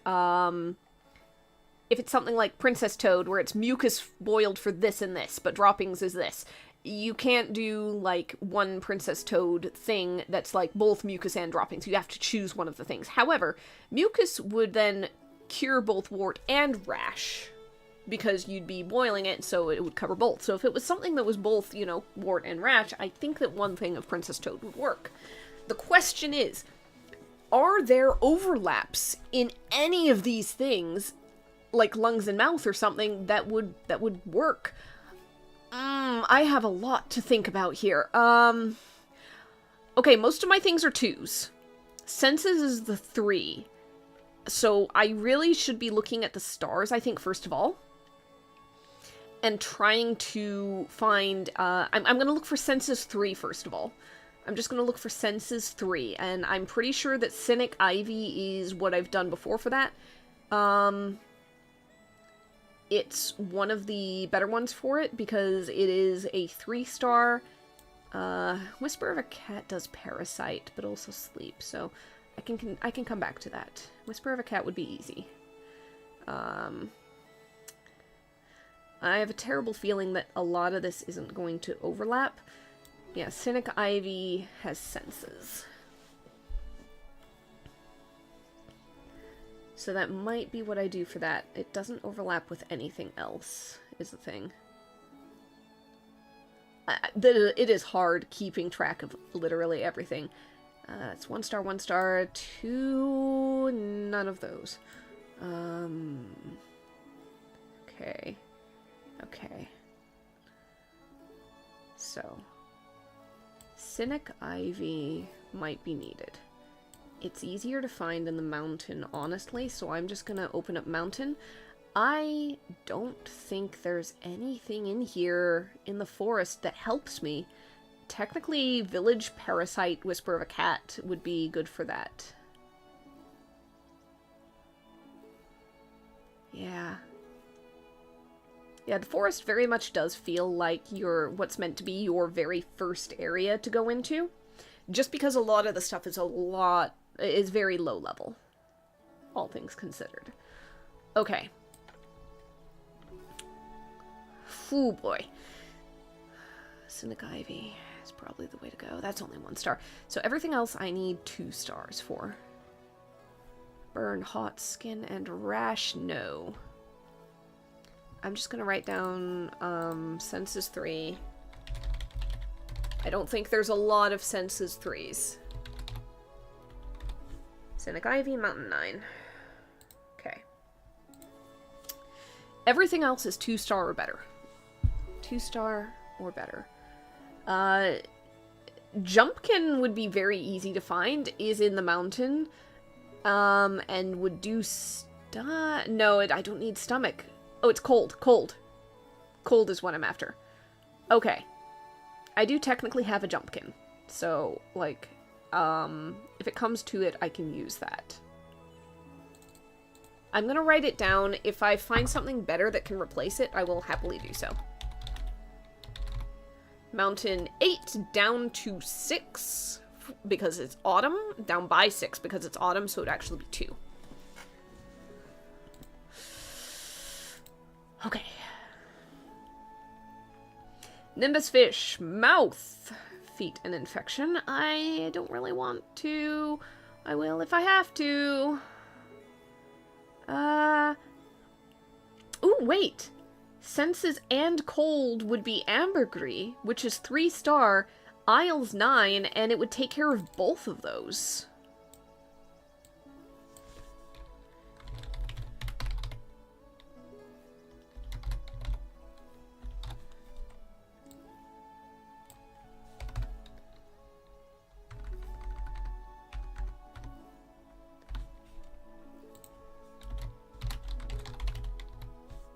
Okay, So, senses 3 and cold 2 can be just ambergris at the same time because I crush it, it gets senses and cold both. And also pain, but I don't worry about that. So, that could be a way to do it. Is there anything else in the Isles that is useful to me? Magic curse, no. Rash, no. Lungs would actually be the goat's echo, but that's in mountain, but it's also only a 3, and frankly it's a 1 because it's magic. Okay. I'm gonna write it down.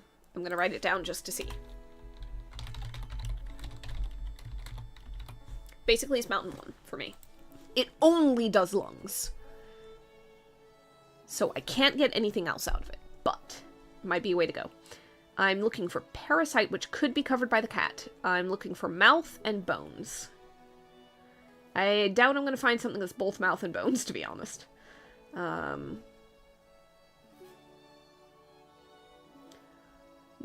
Nope. Nope. Okay, okay, okay. So, Mountain and Isles covers, like, half of it. We're gonna hold on to that. I'm gonna check the lock. I've got a feeling that mouth can be found here, and parasite might be found here, too. Let's see how convenient that might be. Ooh, wait. The other way to go about it could be linked locations. I'm going to the Cloud Isles. Blastfire Bog and Hero's Hollow would be a very swift jump. I've already checked Glimmerwood Grove, which has the bog stuff. I don't think I'm finding anything in the bog. Teeth is so close to mouth. Come on. Yeah, no. No. So I might want to check the, I want to check the dungeon before anything else. So I'm going to do that real quick. Just in case, because if I can go from the Isles to the Hero's Hollow, it'll be real fast. So. Dehydration, stomach poison, no. Liquid fire for parasites. Slightly harder to find than the Whisper of a Cat. However, I will not have to travel to the village. I will save myself a single traveling point. Thing is, it would be a 4 or better on foraging instead of automatic on a 1. I would get it in 2 turns, which could defeat the purpose. However, I've got good odds. Okay. I'm going to hold that thought. Because I can also get skeleton dust for bones.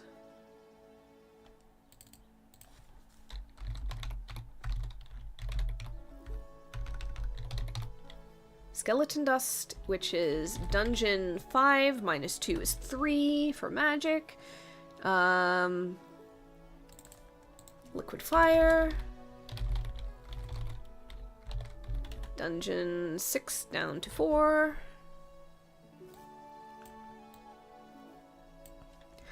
Okay. What else do I have as options? I'm still looking for mouth. And I'll take better options if I find something that covers 2 things.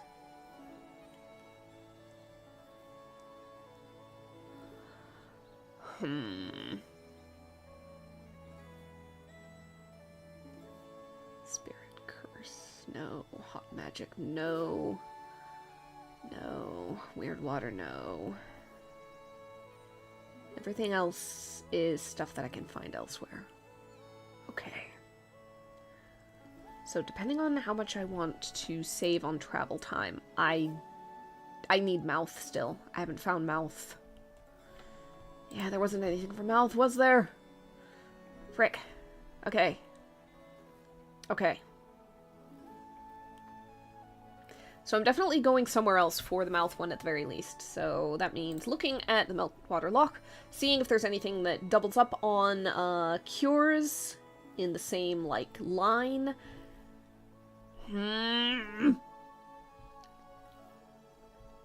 Oh gosh. What a way to go. What a way to go. It's 1 star, this 2 star. No. 2 star parasite, but it doesn't really add anything else. Here's the thing. It would be the same as liquid fire. So I'm not benefiting from, like, going to the same place, or that's something else for that. Okay. got it. Dentist crab. And I actually... Hold on a second. Hold on a second. Where's my fish tanks? I have dentist crab. I have dentist crab. I have that automatically. Dentist crab covers teeth and... I don't need teeth. I just need mouth. Well, whatever. It is mouth and lungs I don't need. Okay, dentist crab have.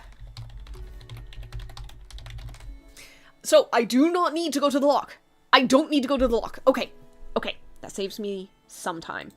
I need to go to the Isles. I need to go to the mountain. I need to go to the dungeon. If I do mountain first, and then up to the Isles, that's 1 point of travel time for the Isles. Find the ambergris. And then I can zip immediately to the dungeons. I'm gonna just double check and make sure there's nothing else in here that covers everything. I'm gonna real quick check the fish tanks. I forgot about things. Nerves and pain. Nope. Okay. Okay. Okay. Nothing there. No, wait a bloody second. Dentist crab. Teeth, mouth, and lungs. I don't need to go to the mountains. God damn it. Lungs and mouth. Lungs and mouth. I am... Lungs and mouth. Dentist crab. And I have that. I have that covered. Okay. All I need, in that case, is 2 things from the dungeons and 1 from the Isles. No travel time in between them. I can do this! Okay. Okay. Okay. Okay, I can do this. I can do this. I can do this. Real quick. I'm just gonna see if there's anything that overlaps Parasite and Bones. I doubt it. But if there is, I want to know. It doesn't look like it. Okay. Okay, I think we figured this out. Oh, we haven't even figured out who is the poor afflicted who ate the wrong mushrooms and think they're a fairy now. Who is this? Okay, a club is a monster. Technically, we've got a monster. We've got a dungeon denizen, or a strange denizen, who genuinely has spore breath and thinks that they're a fairy, and is having trouble with that. So it can't be anything that can fly.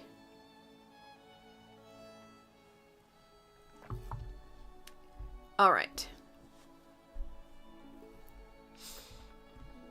Whoo boy! I need to write all of this down. I haven't even started. I got so distracted by the puzzle. So.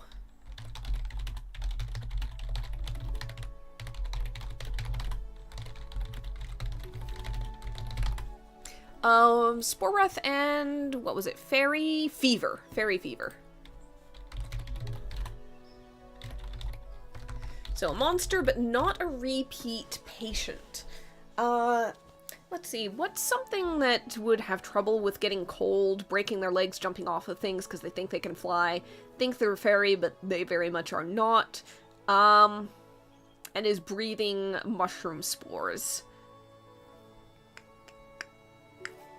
Because they ate the wrong thing.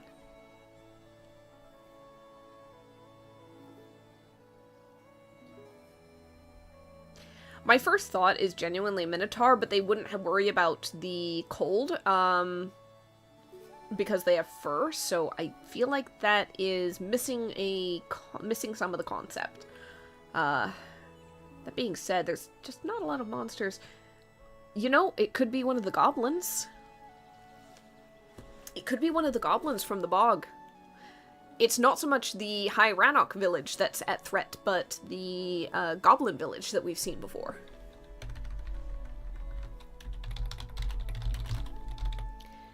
I think they don't get along with fairies to begin with, to some extent, so, yeah. And there's a lot of mushrooms in the bog.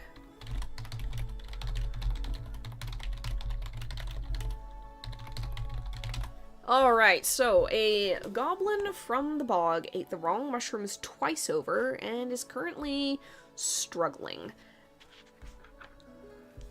Let's see. I have rolled the name Ketut. Ketut? K-E-T-U-T. Ketut the Keen. They need some help. badly. Alright, so the goblins have scraped together some various treasures, bits and pieces, things that will equate probably the cost of the potion, and then some in all likelihood. We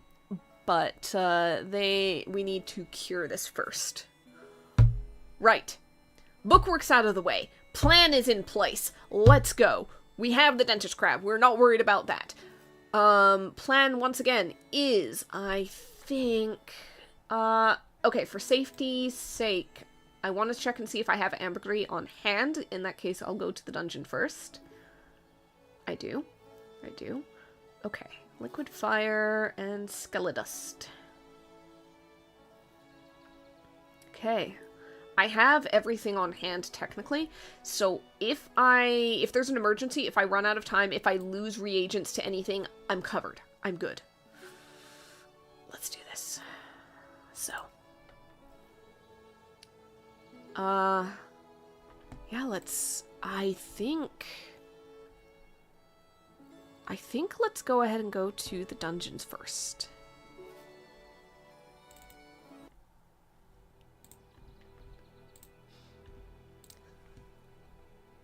So, we head down to Heroes Hollow.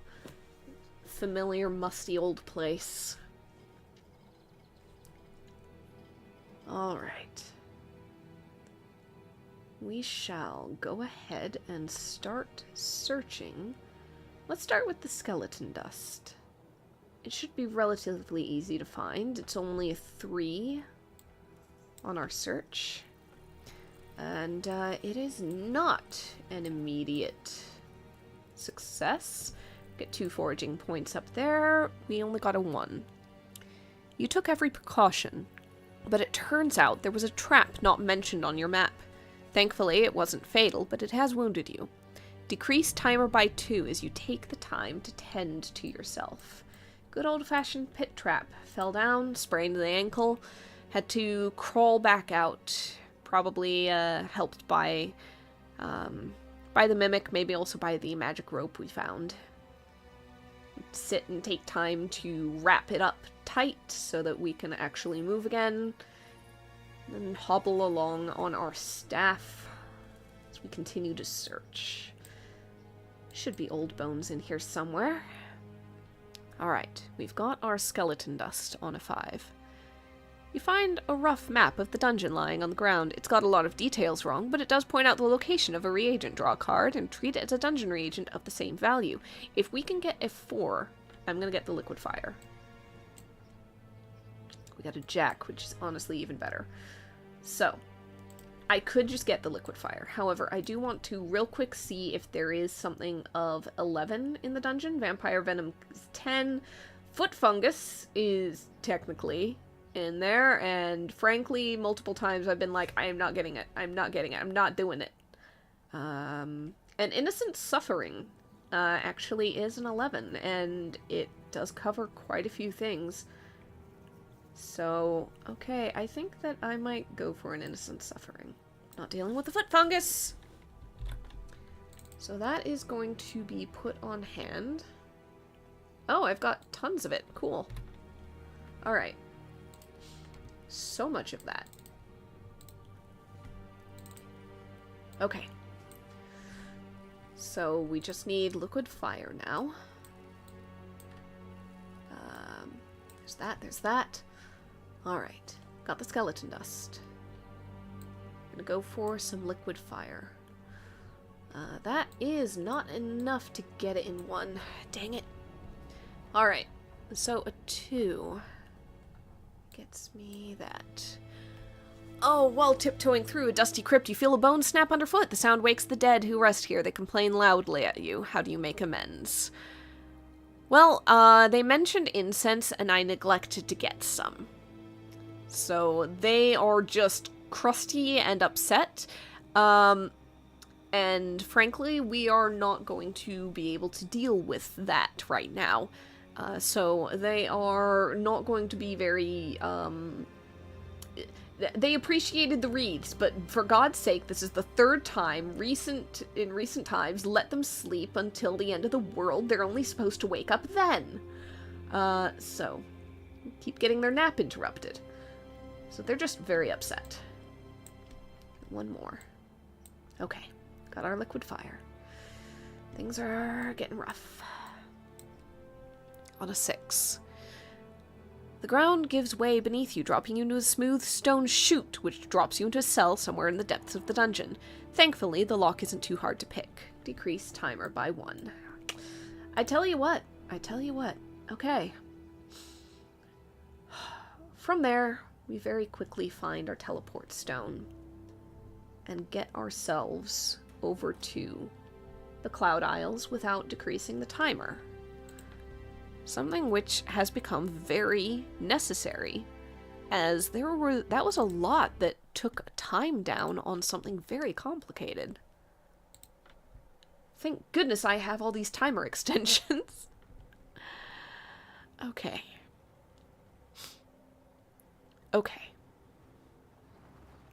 So, Ambergris 9 is going to be not the easiest to come across.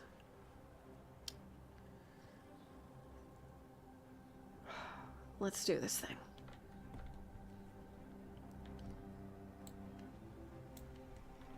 Eight is so close, yet not quite there. Okay. You come across an island that houses a very large cave. It is, once again, the Wyvern, and it is chasing me. I lose 3 foraging points, so I lose the 2 that I got, which means that I am no closer to finding Ambergris than I was before. I only have so much time.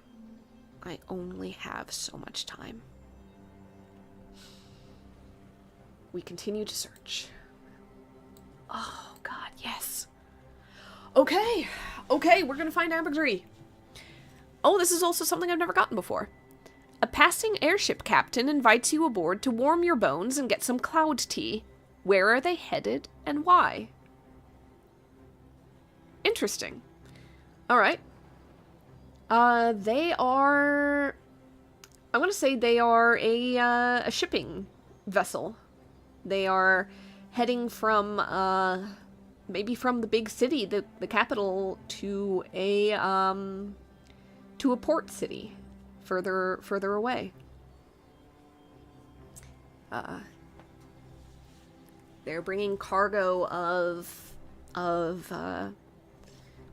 various fabrics and other, like, hard trade materials.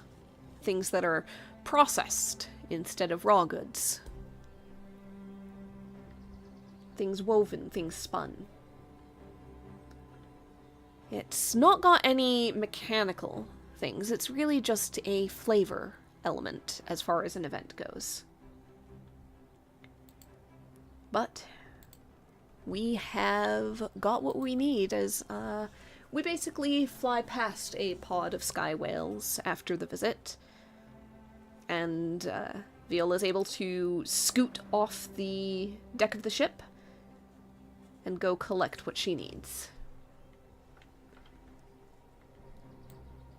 Get back home immediately. Whew, boy.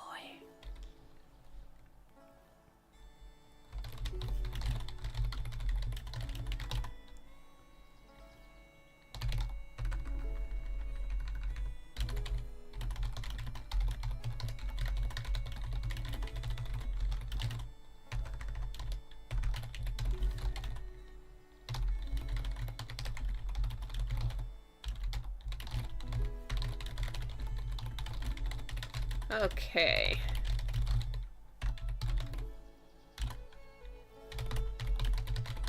I need to note down what we have and what we're using.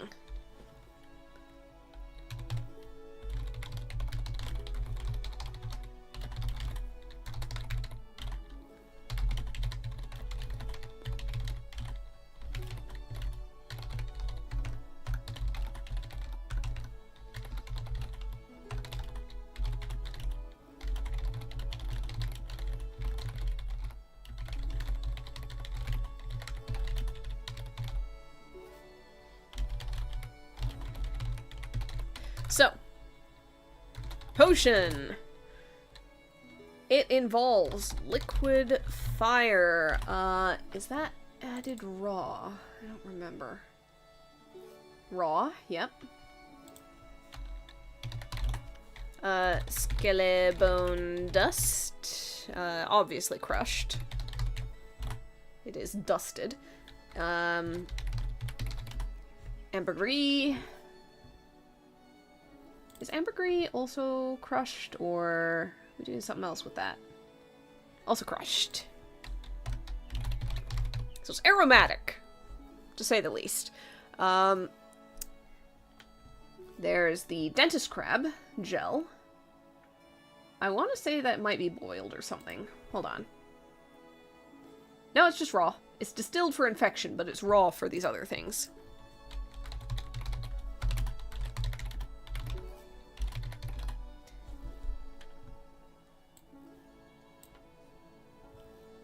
Okay. And then we're putting in the sun sugar for sure.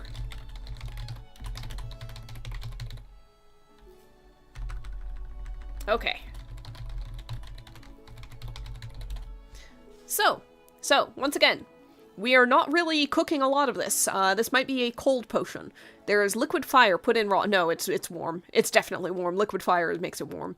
Liquid fire put in raw. Dentist crab gel put in raw. We've got the skelebone dust that is crushed in the ambergris that is crushed, and then sun sugar, which overall I'm just getting a sense that a lot of this is very warm. Dentist crab gel makes me think of toothpaste, to be quite honest, in a lot of ways, just because it's used for mouth and teeth and all that stuff, and the name of it, and so on. What happens when you end up with hot mint? I think that you're tasting hellfire at that point. Because, there's a anecdote that I've read by somebody online who was like, huh, you know, I wonder what happens if I mix this, like, hot thing that makes the mouth go hot and the thing that makes the mouth go cold. And the answer is hellfire. Hellfire is what it tastes like. Because, as it turns out, the taste receptors in your mouth, the nerves in your mouth, that process this is really hot, this tastes really hot, and this tastes really cold, do not cancel out. They are not the same nerve receptors. They are different ones. So they can both be activated at the same time. I think this, between the dentist crab gel and the liquid fire, tastes like hellfire and smells like perfume, but is also very sweet. Oh, man. I feel like this is a olfactory experience. This is a flavor explosion that's happening all at once and very intensely. I think if anything is going to stun you out of fairy fever, it's this. I really think that's it. I really think that's it. You're just getting so overwhelmed that you've got no idea what's going on. The only thing that might be mellowing out this medley of like, intense, overwhelming, sensation is, at best, the skeleton dust, the bone dust, and I don't think it's neutral enough to do much.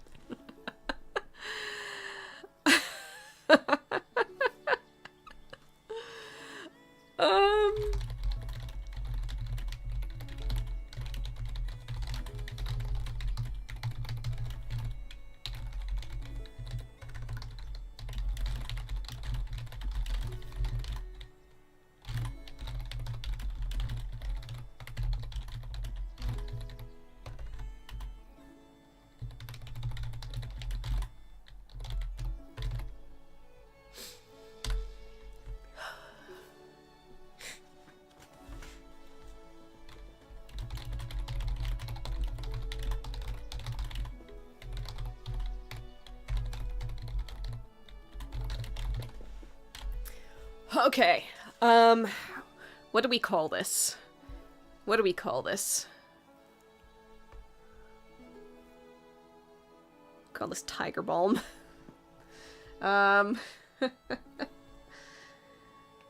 Let's see.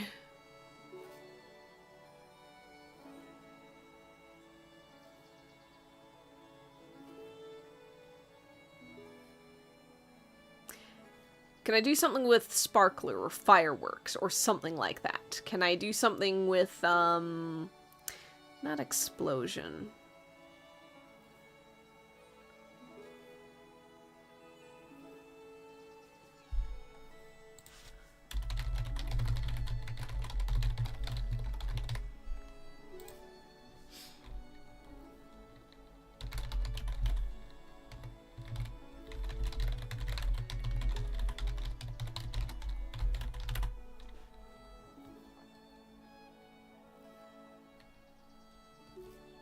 Potion of intensity. Potion of, flavor bomb. Flavor bomb potion.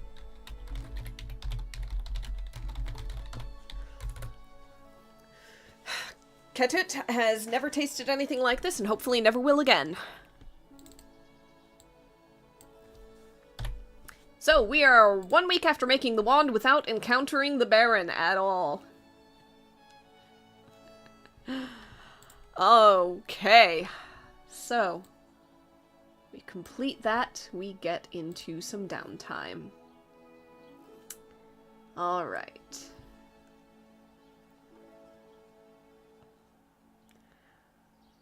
So, we could go exploring somewhere. I think that it's time to get a little more Margot info, actually. Let's go ahead and complete that. So, up to 4, down to 0 for the next. What's Margot's personality like? We know that she specialized in weather magic. She was in charge of a village, or looked after a village, named Kirtlebridge, south of the loch. We know that whoever she was, whatever her personality is like, it definitely includes and has room to reach out to another witch, maybe a friend, for help when something became overwhelming. The letter was short on details, so either she's short of words, or she rushes, or she didn't feel in that situation that it was something to prattle on about in a letter. So that at least rules out a few things, and maybe, like, implies or includes some others. I could roll a few things to kind of get some character traits from this book. However, that would be randomized, and so there's a possibility it won't work. I'm willing to start with a couple of things. Doggo, this is not the moment. You went out and then you barked a lot. Don't look at me like that. Let's see. That doesn't really fit with any of that. Gullible could work. Gullible could work if there was something that kind of led her to trouble in that way. So, maybe not necessarily gullible so much as a little bit credulous, a little bit, like, easily tricked. I don't think she's envious. That doesn't make sense. Roll that. I don't know if you can hear him, but he is very, okay. He is speaking to me. I just rolled proper, so I don't know if that fits, but maybe. Could she be a little bit easily led, but also a little bit like, this is the proper way to do things, this is the proper way to be, which might be part of what makes her easily led.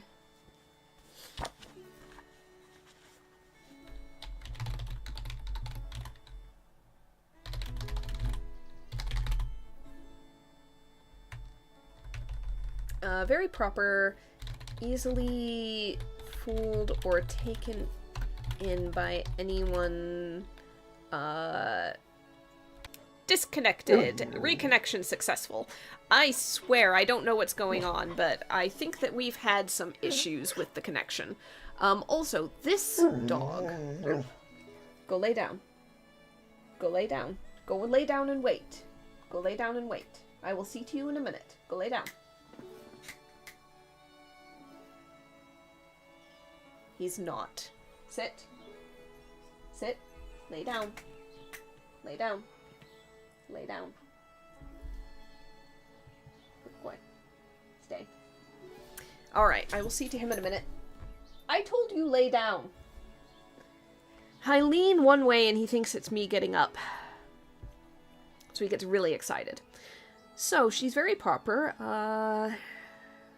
Easily fooled by certain things, which might be part of her problem.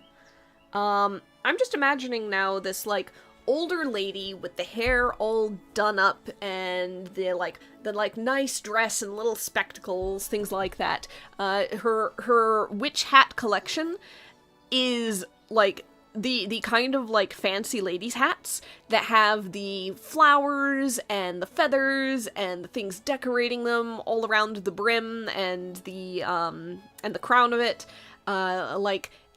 She dresses nicely, because if you are not going to be polite and put together, then what is even the point? That being said, she doesn't do bad work. Doesn't do bad work at all. So, for now we've figured that much out. Save changes? I think that for the sake of, like, maintaining a sense of free time and happiness and so on, one bit of time is going to be spent not doing anything concrete to advance things, but just spending some time, maybe going and visiting, Wisteria. Up over the mountains. Not for any greater purpose, but just because. One bit of time for spending at home with carrot cake, with the gardens, so on and so forth.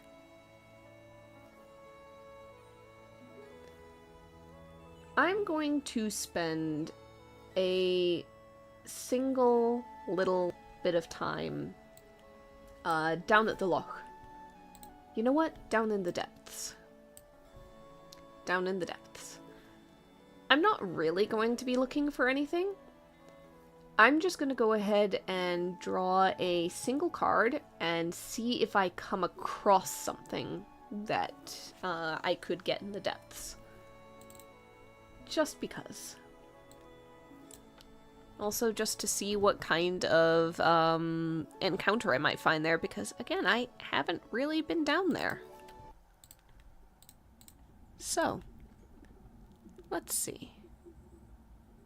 Dreamwater Depths Exploration. Number 1, there's that. Number 2, on a 10. Is there anything on to 10? A slime shell, which ironically is way easier to find up on the loch. Fossil fish. I mean, I've already gotten a couple of those. Ooh, siren song. Again, easier to find up top, but it's 2 stars. It's not bad. So, yeah. I think I'll just go ahead and collect a little bit of siren song. Maybe I find some that's caught in a shell that sank down to the depths. Pull it out with the wand. Collect it for the future. I don't think I have it already, so I'm just gonna go ahead and put that in here. Yeah, I don't see it, so let's go ahead and put it in.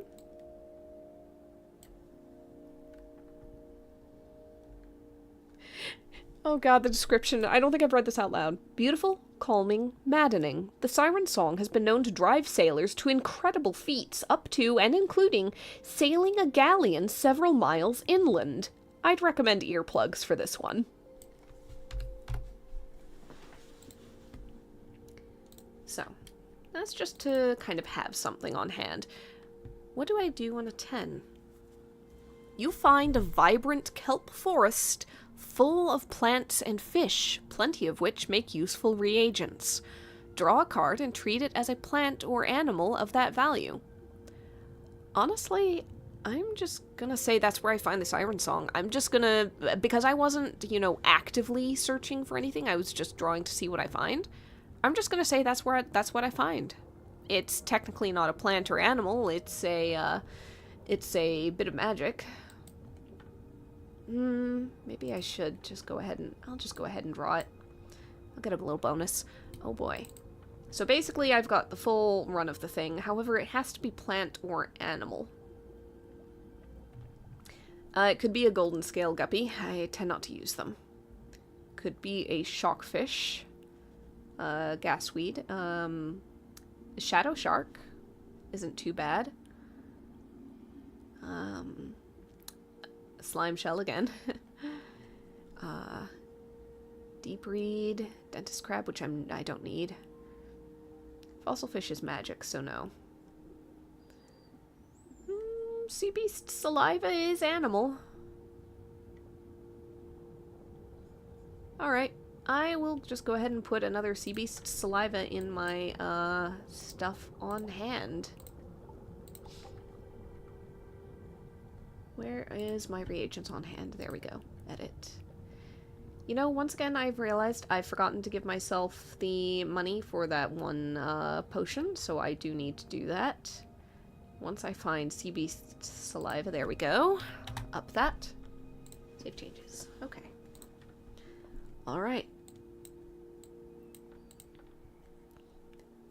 So I did successfully do a potion. It goes up by 1. And it was plus 10 silver for that, 50 base, 3 points of sweet, 4 points of sweet technically, so 16, 26, 76, 48 and 76. Stop doing this to me. 248 plus 76 is 322. There we go. Clear that. Okay. I'll say that at this point, just getting back to home and resting up, I'm going to miss the book this week. That is okay. It was a busy one. We'll move on to the next week. And let's see what nonsense there is for the final one. Go ahead and recall everything, reshuffle, do that. Okay. So, a 7 on expert ailments is called temporal hiccups. That sounds awful. A very frustrating ailment that causes the afflicted to randomly jump backwards or forwards in time. Oh god, leading to a collection of bruises. Ha. You got a timer of 6. There's a consequence that they hiccup away to some other period of history, so basically it could get there could be a big one. However, 6 goes up to 8, which goes up 1, 2, 3 to 11. God, this is the best thing! Okay. Always get the treatment room as early as possible. Temporal hiccups requires us to fix magic to a tier of 3, pain to a tier of 2 because of the bruises, time to a tier of 3. This is the first time I've had to time one, and I know I've got ingredients. Stomach to a tier of 2. Hee hee. Okay. I'm just gonna look at stuff on hand because, quite frankly, I do want to just kind of use some of the stuff we have. Because I've been gathering. I've been gathering things. A lot of things. Innocent suffering can do pain, but that is a lot of other stuff that I could benefit from, so I will hold that thought. Magic, pain, time, stomach. Magic and time are 3. I'm pretty sure that the fossil fish has time on it. I'm pretty sure that there's also... I want to say that I've gotten a basilisk gaze before. To be honest, I'm just... Yep, time and magic. 3-star fossil fish. I can just take care of time and magic at the same time. And the same ingredient. And I'm probably just going to go ahead and use it. Unless I go to depth 9.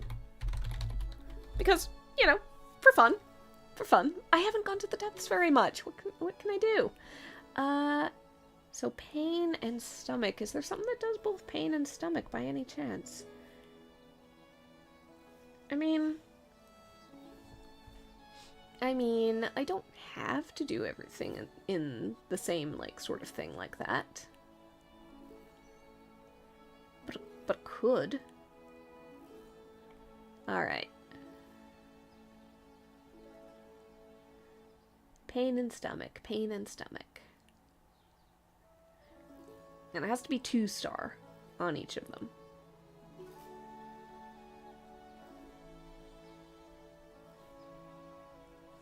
Okay. I don't necessarily see it there, but that's okay. I'm just gonna check the lock real quick, just in case the depths, have a bunch of stuff that can be, put together. But Shockfish would do pain. Unfortunately, it does nerves on that too, so I wouldn't benefit necessarily from, doing both things at once. But, you know, we can always look. Deep reads are not powerful enough. They're too weak. Too weak. Get down there. Stop it. Stop going up when I want you to go down. Alright. So, there's stuff in here that does one or the other. I don't see anything that does both at the same time, which is, you know, fine. A little unfortunate, but fine. So the other thing to potentially look for is anything that does just pain, just stomach. Because I seem to have a lot of time on my hands, and I can technically just get the fossil fish from what I have on hand, even if I want to go to the depths. So just to check, is there anything in here that does just pain or just stomach? If I can't get them both at once. Milkstone is teeth and pain. That is unfortunate. I mean, I'll work with it if I must. Crow Coal does a whole bunch of stuff, including stomach. Nope. Okay. So Crow Coal and Milkstone could potentially work. However, he's back. Crow Coal. I think that pain and stomach would be things that you'd find in the same thing. They go together so well. Let's see.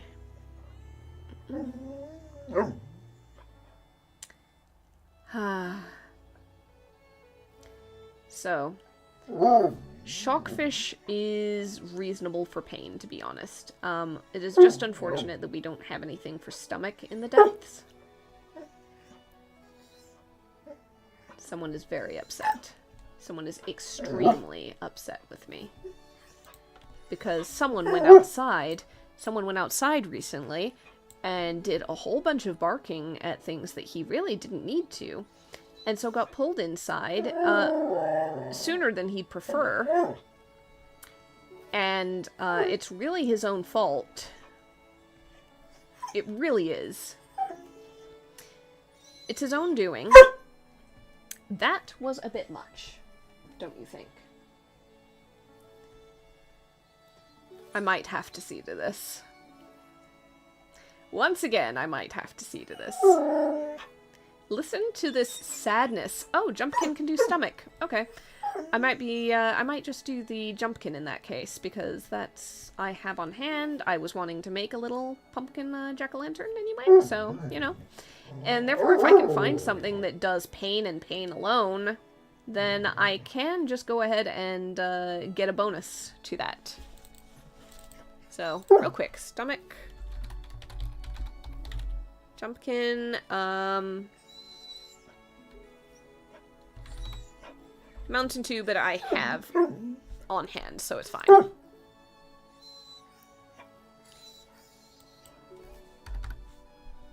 There we go. Okay, I'm gonna put on the screensaver. I'm gonna be back again. See ya.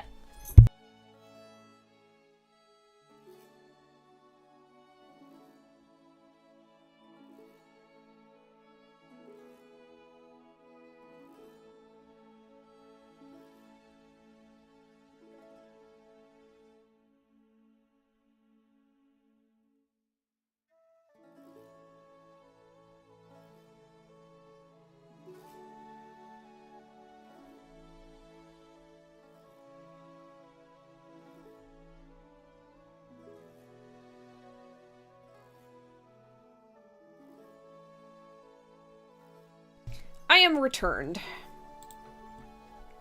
I am returned, and hopefully he is good. Right.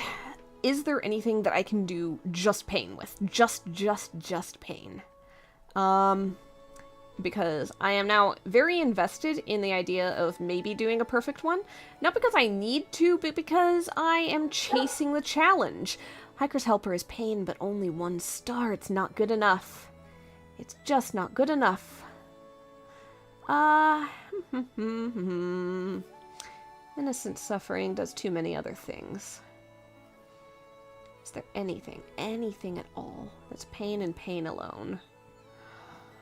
Not in my reagents on hand. Well. Okay. I'm just gonna check the mountain. Milkstone is teeth and pain. That is a shame. I've seen it before. It is still a shame. Give me one thing that is 2 stars and just handles pain. Please, just one thing. Yep, nothing there. Oh, I've got the feeling I'm not gonna succeed on this one. Every time I see Hiker's Helper, I'm like, pain alone. No, 1 star. I need something stronger. Okay. 1 by 1. Just in case I missed something or overlooked it or something. Because not everything, it's not possible every time. Not everything is possible, but I feel like I am closer here than usual. And unfortunately... it's only 1 star, come on! Unfortunately, a lot of the single pains seem to be just 1 star, and the higher ones are wrapped up in other things. I might not be able to do this. Shadow Shark! Ink! I can do this. I can do this. Depth 6.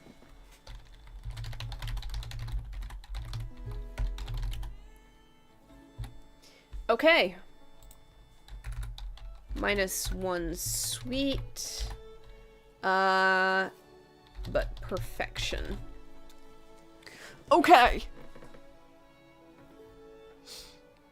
That's our goal. That's what we're doing. We already have a Jumpkin on hand. I do not need to travel to the mountains, technically. I can just spend all the time in the depths, and I can get another Jumpkin, like, later just to decorate up more. You know, it's the time of year for it. It's a very good season just to collect Jumpkins, to be honest. I should just be doing that. They're gonna get more difficult to find in the future. Right. I think it's time to go scuba diving. Oh, also, we haven't determined who has this. Who's hiccuping around time? It is another monster. Okay, who is hiccuping?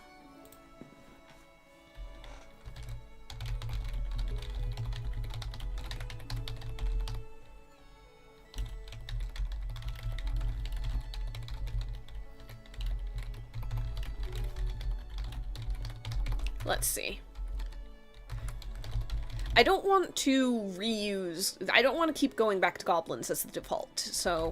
I think that this needs to be a different denizen of the strange or of the dungeon. It should be someone we haven't really exactly encountered before. Yeah, something interesting. Temporal hiccups.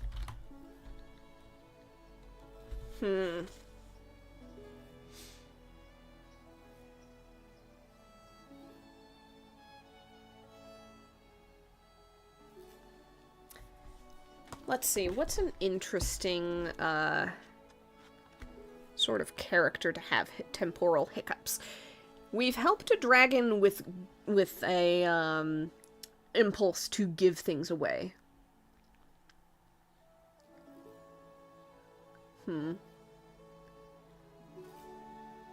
I realize this is just a goblin to step to the left, but I like kobolds. Maybe it's a kobold. It could be a, instead of a kobold, it could be something that's, like, part dragon. I think kind of like Dragonborn, but, even more so. Like a half-dragon sort of thing. Let's maybe establish that. Because the fun thing about that getting thrown back into history is you've got a draconic parent that's probably been around for a while.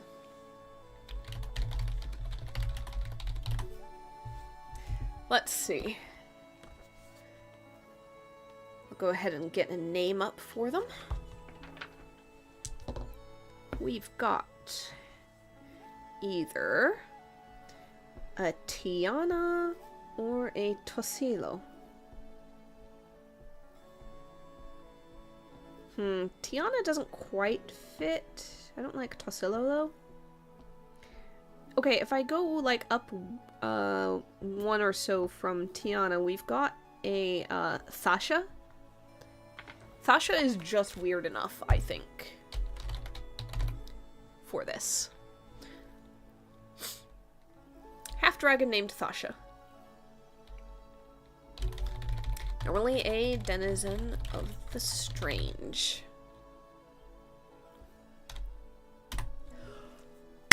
Alright. So, we've got Thasha in the treatment room. We have our list. We have, presumably some sort of bubble spell that lets us explore freely underwater. Let's get down to the Dreamwater Depths. It's time to explore. Oh, it's been a while. Alright, so technically I've got fossil fish, so I'm not too worried about that. I'm gonna go for the shadow shark first. We need a 6 points or better. That is a 1. That is not going to get us it, but that's fine. That's fine. As you swim through the cracks of a tall, blue-bricked building, you see a marble fountain set into the floor. We've been here before. Strangely, the water in the fountain seems to be cleaner than the water everywhere else. If you dip a moonstone in the water, it will be usable again, or you may take a vial for a single purify use. I'm going to have a second vial. I can't remember where you find the moonstone. That might be something worth looking up in the future. Oh, that is 1 bit of time that I need. No, I already knocked down 1 bit of time because we started at 11, so yeah. Okay, so that was that. This is a new one. 4 is, once again, not enough to get us the shadow shark we need, but we'll have it next time as long as we don't lose foraging points. 4. The hair on the back of your neck stands on end. You turn just in time to see a massive gar heading towards you. Swimming as hard as you can, you manage to take cover in one of the fallen buildings. Decrease timer by 1. Unfortunate. But there are risks. Okay. Wait for the gar to lose interest and swim away, and then continue to search. Alright, 6 is just enough to get it, and also we would have gotten it on foraging points alone, again, provided we didn't lose any on that. So, we get our shadow shark and scare the ink out of it. And gather that up. On a 6, as we work on this, you see a black horse diving down from above. It swims at you as fast as a horse can run. You manage to escape and take shelter in one of the mostly intact houses, same one we hid from the gar in. Outside, the Kelpie tries taking a human form to lure you out. What does it do or say? Does it work? Decrease timer by 1. Does it work?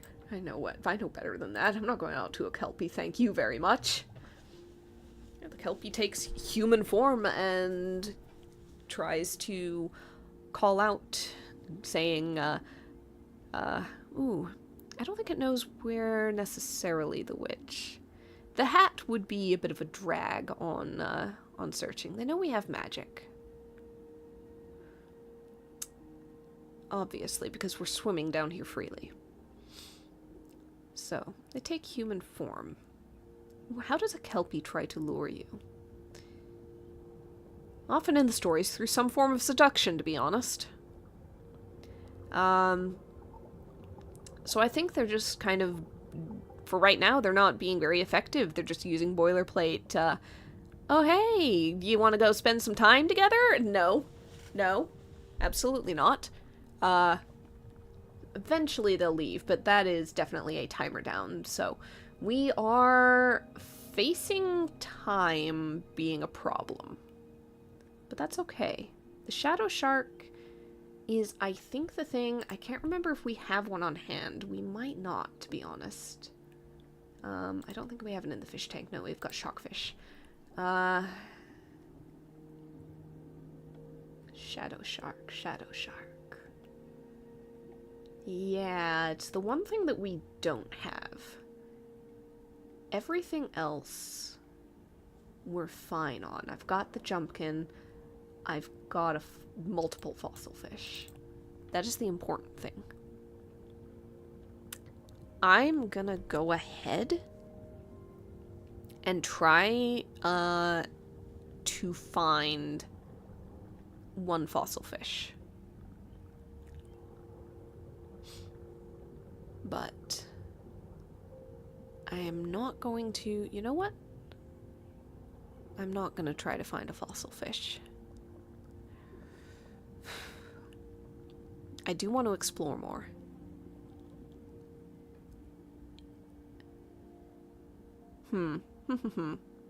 Should I just try to find another shadow shark to have on hand, is the question. Because I think I've got, like, 2 or 3 fossil fish at this point. I don't necessarily... I'm good to, like, cut the numbers down a bit. 2 fossil fish. I've got 2 of them. Well... No. I'll go for it. I'll go for it, but it's gonna be low pressure. So. It is a 9. 5 is not enough. On a 5. Rounding one of the corners, you see a dazzlingly colorful merfolk dancing in the street. They spot you and invite you to dance with them. What are they celebrating? There is no timer down. There is no benefit or detriment. This is just an encounter.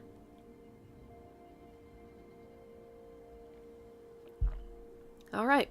What are they celebrating that they've invited you to dance with them?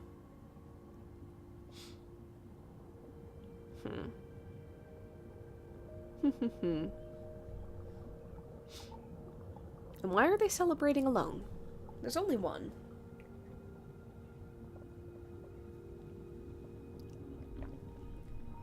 I think they just got some personal good news. I think they just achieved something. They just found something they've been looking for.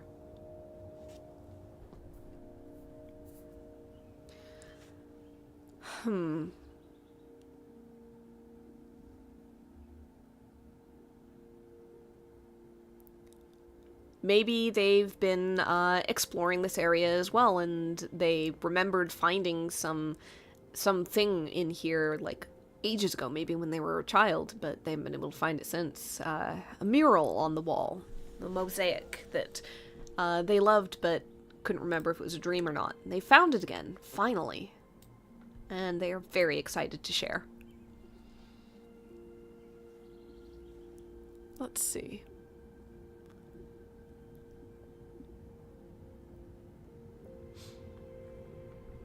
Simple as that. Oh, I need to move the timer along. That was an event. On an 8. Not quite enough to get me my fossil fish, unfortunately. The ruins are home to many ghosts, and while they are usually silent, today you hear a snippet of something. Music, speech, or something else. What do you hear? What did you hear? I'm gonna say a bit of music. There's going to be something that will be bouncing around in Viola's head. She should spend a bit of downtime in this week, just trying to recreate it with the violin. Because she has that, but she's not really made a lot of use of it. Let's get another one. This thing is determined not to let me have a fossil fish the hard way. Okay. That's up to 6. On an ace, it is another bit of purify water. We have swum in a big circle. Alright. Technically, I have 2 more shots at this. Technically, there's a risk of timers being decreased. Let's go for it. God damn.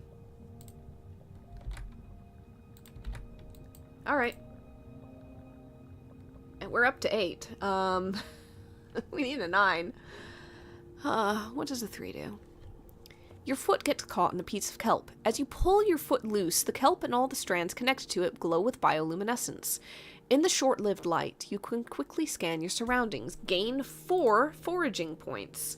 Well, alright then. That actually is enough that it overshoots what we need, and we spot a fossil fish nearby.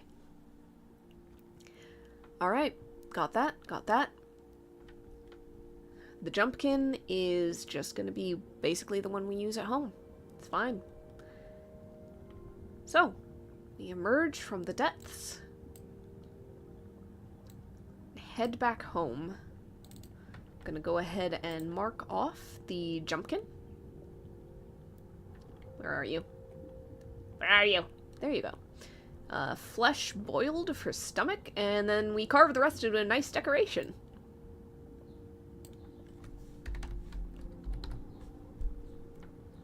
Save changes. Okay. Go ahead and clear off my branch here.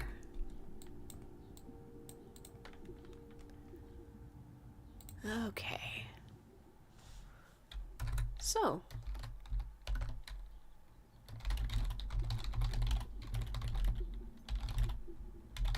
Purify water. Yeah, I got that. All right.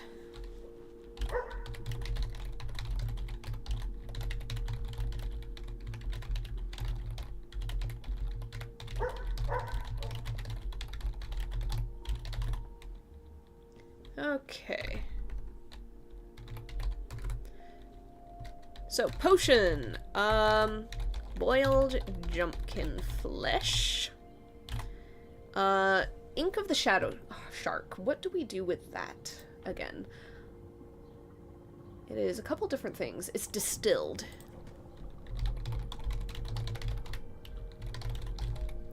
Which is interesting. And the fossil fish is crushed scales, basically. Stone scales.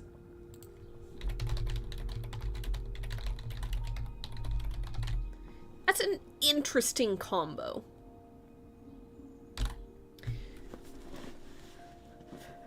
So, the jumpkin flesh is a jumpy pumpkin, basically. It hops, it jumps, it jolts. Which kind of makes sense for hiccups sort of thing. The fossil fish, I think, is grounding. So. Shadow Shark ink is going to be black. The jumpkin flesh, I am thinking of a pumpkin. It doesn't have to be orange, but it makes sense to be orange. The ink is going to basically overtake all color. This thing is going to be black. It's going to be, pulpy. And the pulpiness might just hide the mild grit of the crushed scales. I cannot imagine that fossil fish actually taste like fish. So I think most of the flavor is coming from either the Shadow Shark ink or the pumpkin stuff.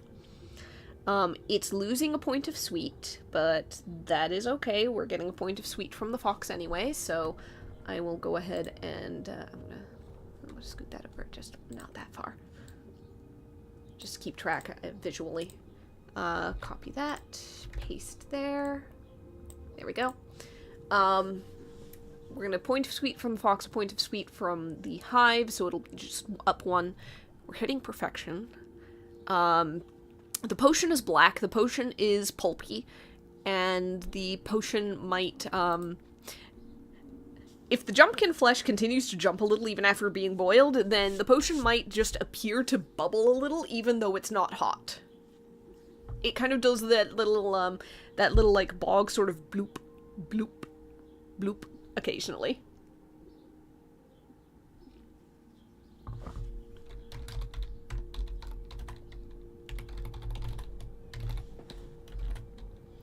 Let's see.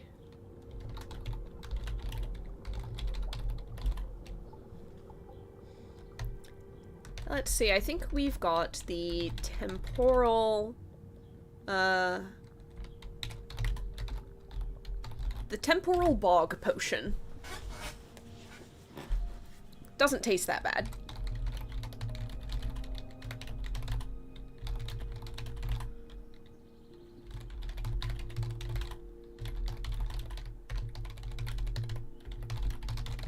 Okay.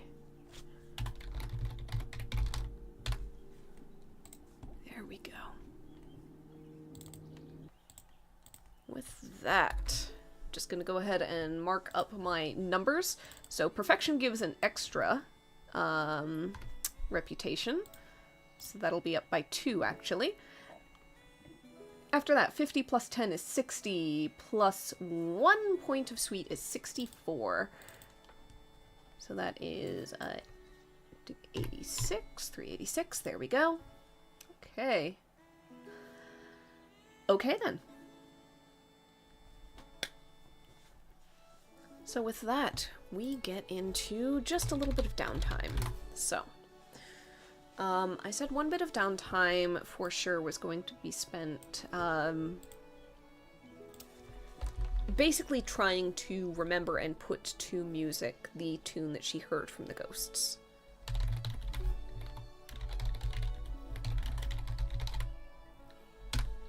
So, downtime, trying to work out ghost music on violin. 1 bit of time for that.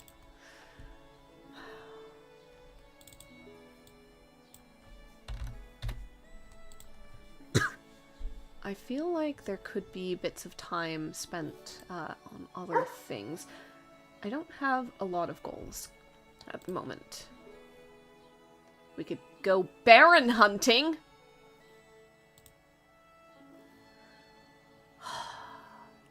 I'm gonna go baron hunting. I'm going to go baron hunting deliberately. I am going into the Hero's Hollow. I am not actually looking for anything. If I find a reagent, great. It's just gonna be a matter of, like, draw a card and treat it as a dungeon reagent. I'm going into the dungeon. I'm going into the dungeon. I am gonna find that goddamn baron. He is not going to continue to evade me after haunting me so much. Let's do this. King. You bump into the Dark Ruler of the Underlands, Master of Shadows. They apologize and invite you to dinner in their throne room. What purpose does this dinner serve? A trap, a date, something else? Part of their plans? Okay, they did already open the portal to the strange. So that's not part of it anymore. Every time you get this result, write about the encounter. It has been a while since we've bumped into the Dark Ruler of the Underlands, Master of Shadows. How aware are they of the Baron? I don't think they're granularly aware of everything within their realm. Who could be? Possibly. There's any number of ghosts and poltergeists, enchanted or possessed armors of various kinds throughout their entire realm.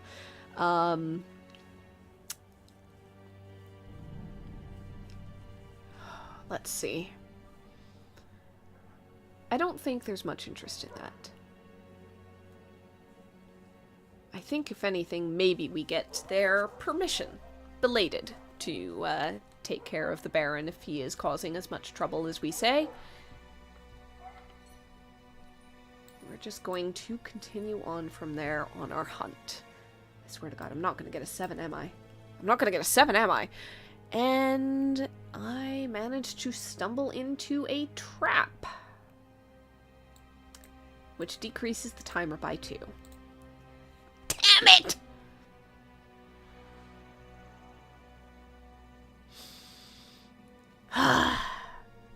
Alright. Okay. Okay. One more shot. I'm just gonna go for it. I'm just gonna go for it. I'm gonna run out of time. Whatever. I've got one more shot. 9. While wandering in the deeper sections of the dungeon, you come across a scared-looking newbie adventurer.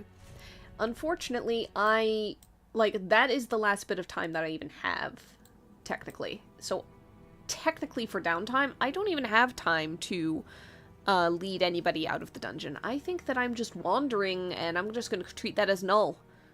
I wander until it becomes so late that I have to get out. I have to go. Damn it! Alright. The Baron has technically evaded us.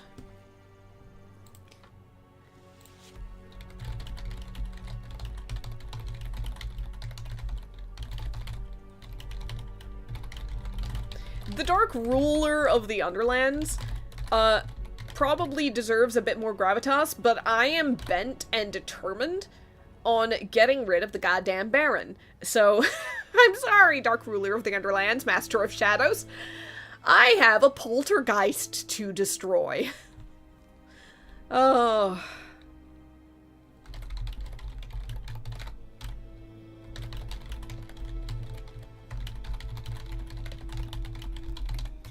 Alright.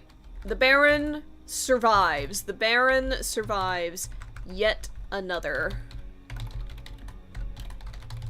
Autumn Week 9. Yet another week. I've just realized I've been typing summer for some reason on my notes. This is autumn. What the heck? When did I get confused? Oh, boy, oh boy. I've been confused from the very start, it seems. What the heck? How long have I been typing? I've been typing summer instead of autumn since week 4. So, I have done myself in. Right.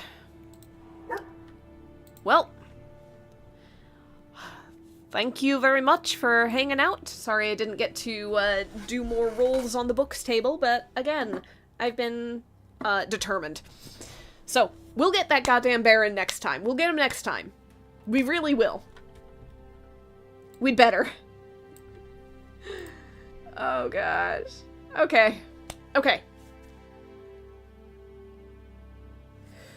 That's enough for now. I have once again a dog to go collect, but this time I don't need to put the screensaver up because it's time to finish. So I'll be back, hopefully, intentionally, next week. I don't see anything that would get in the way, so we'll see. Until then, have a good one, and again, thanks for hanging out, thanks for speaking up. Till next time. Later.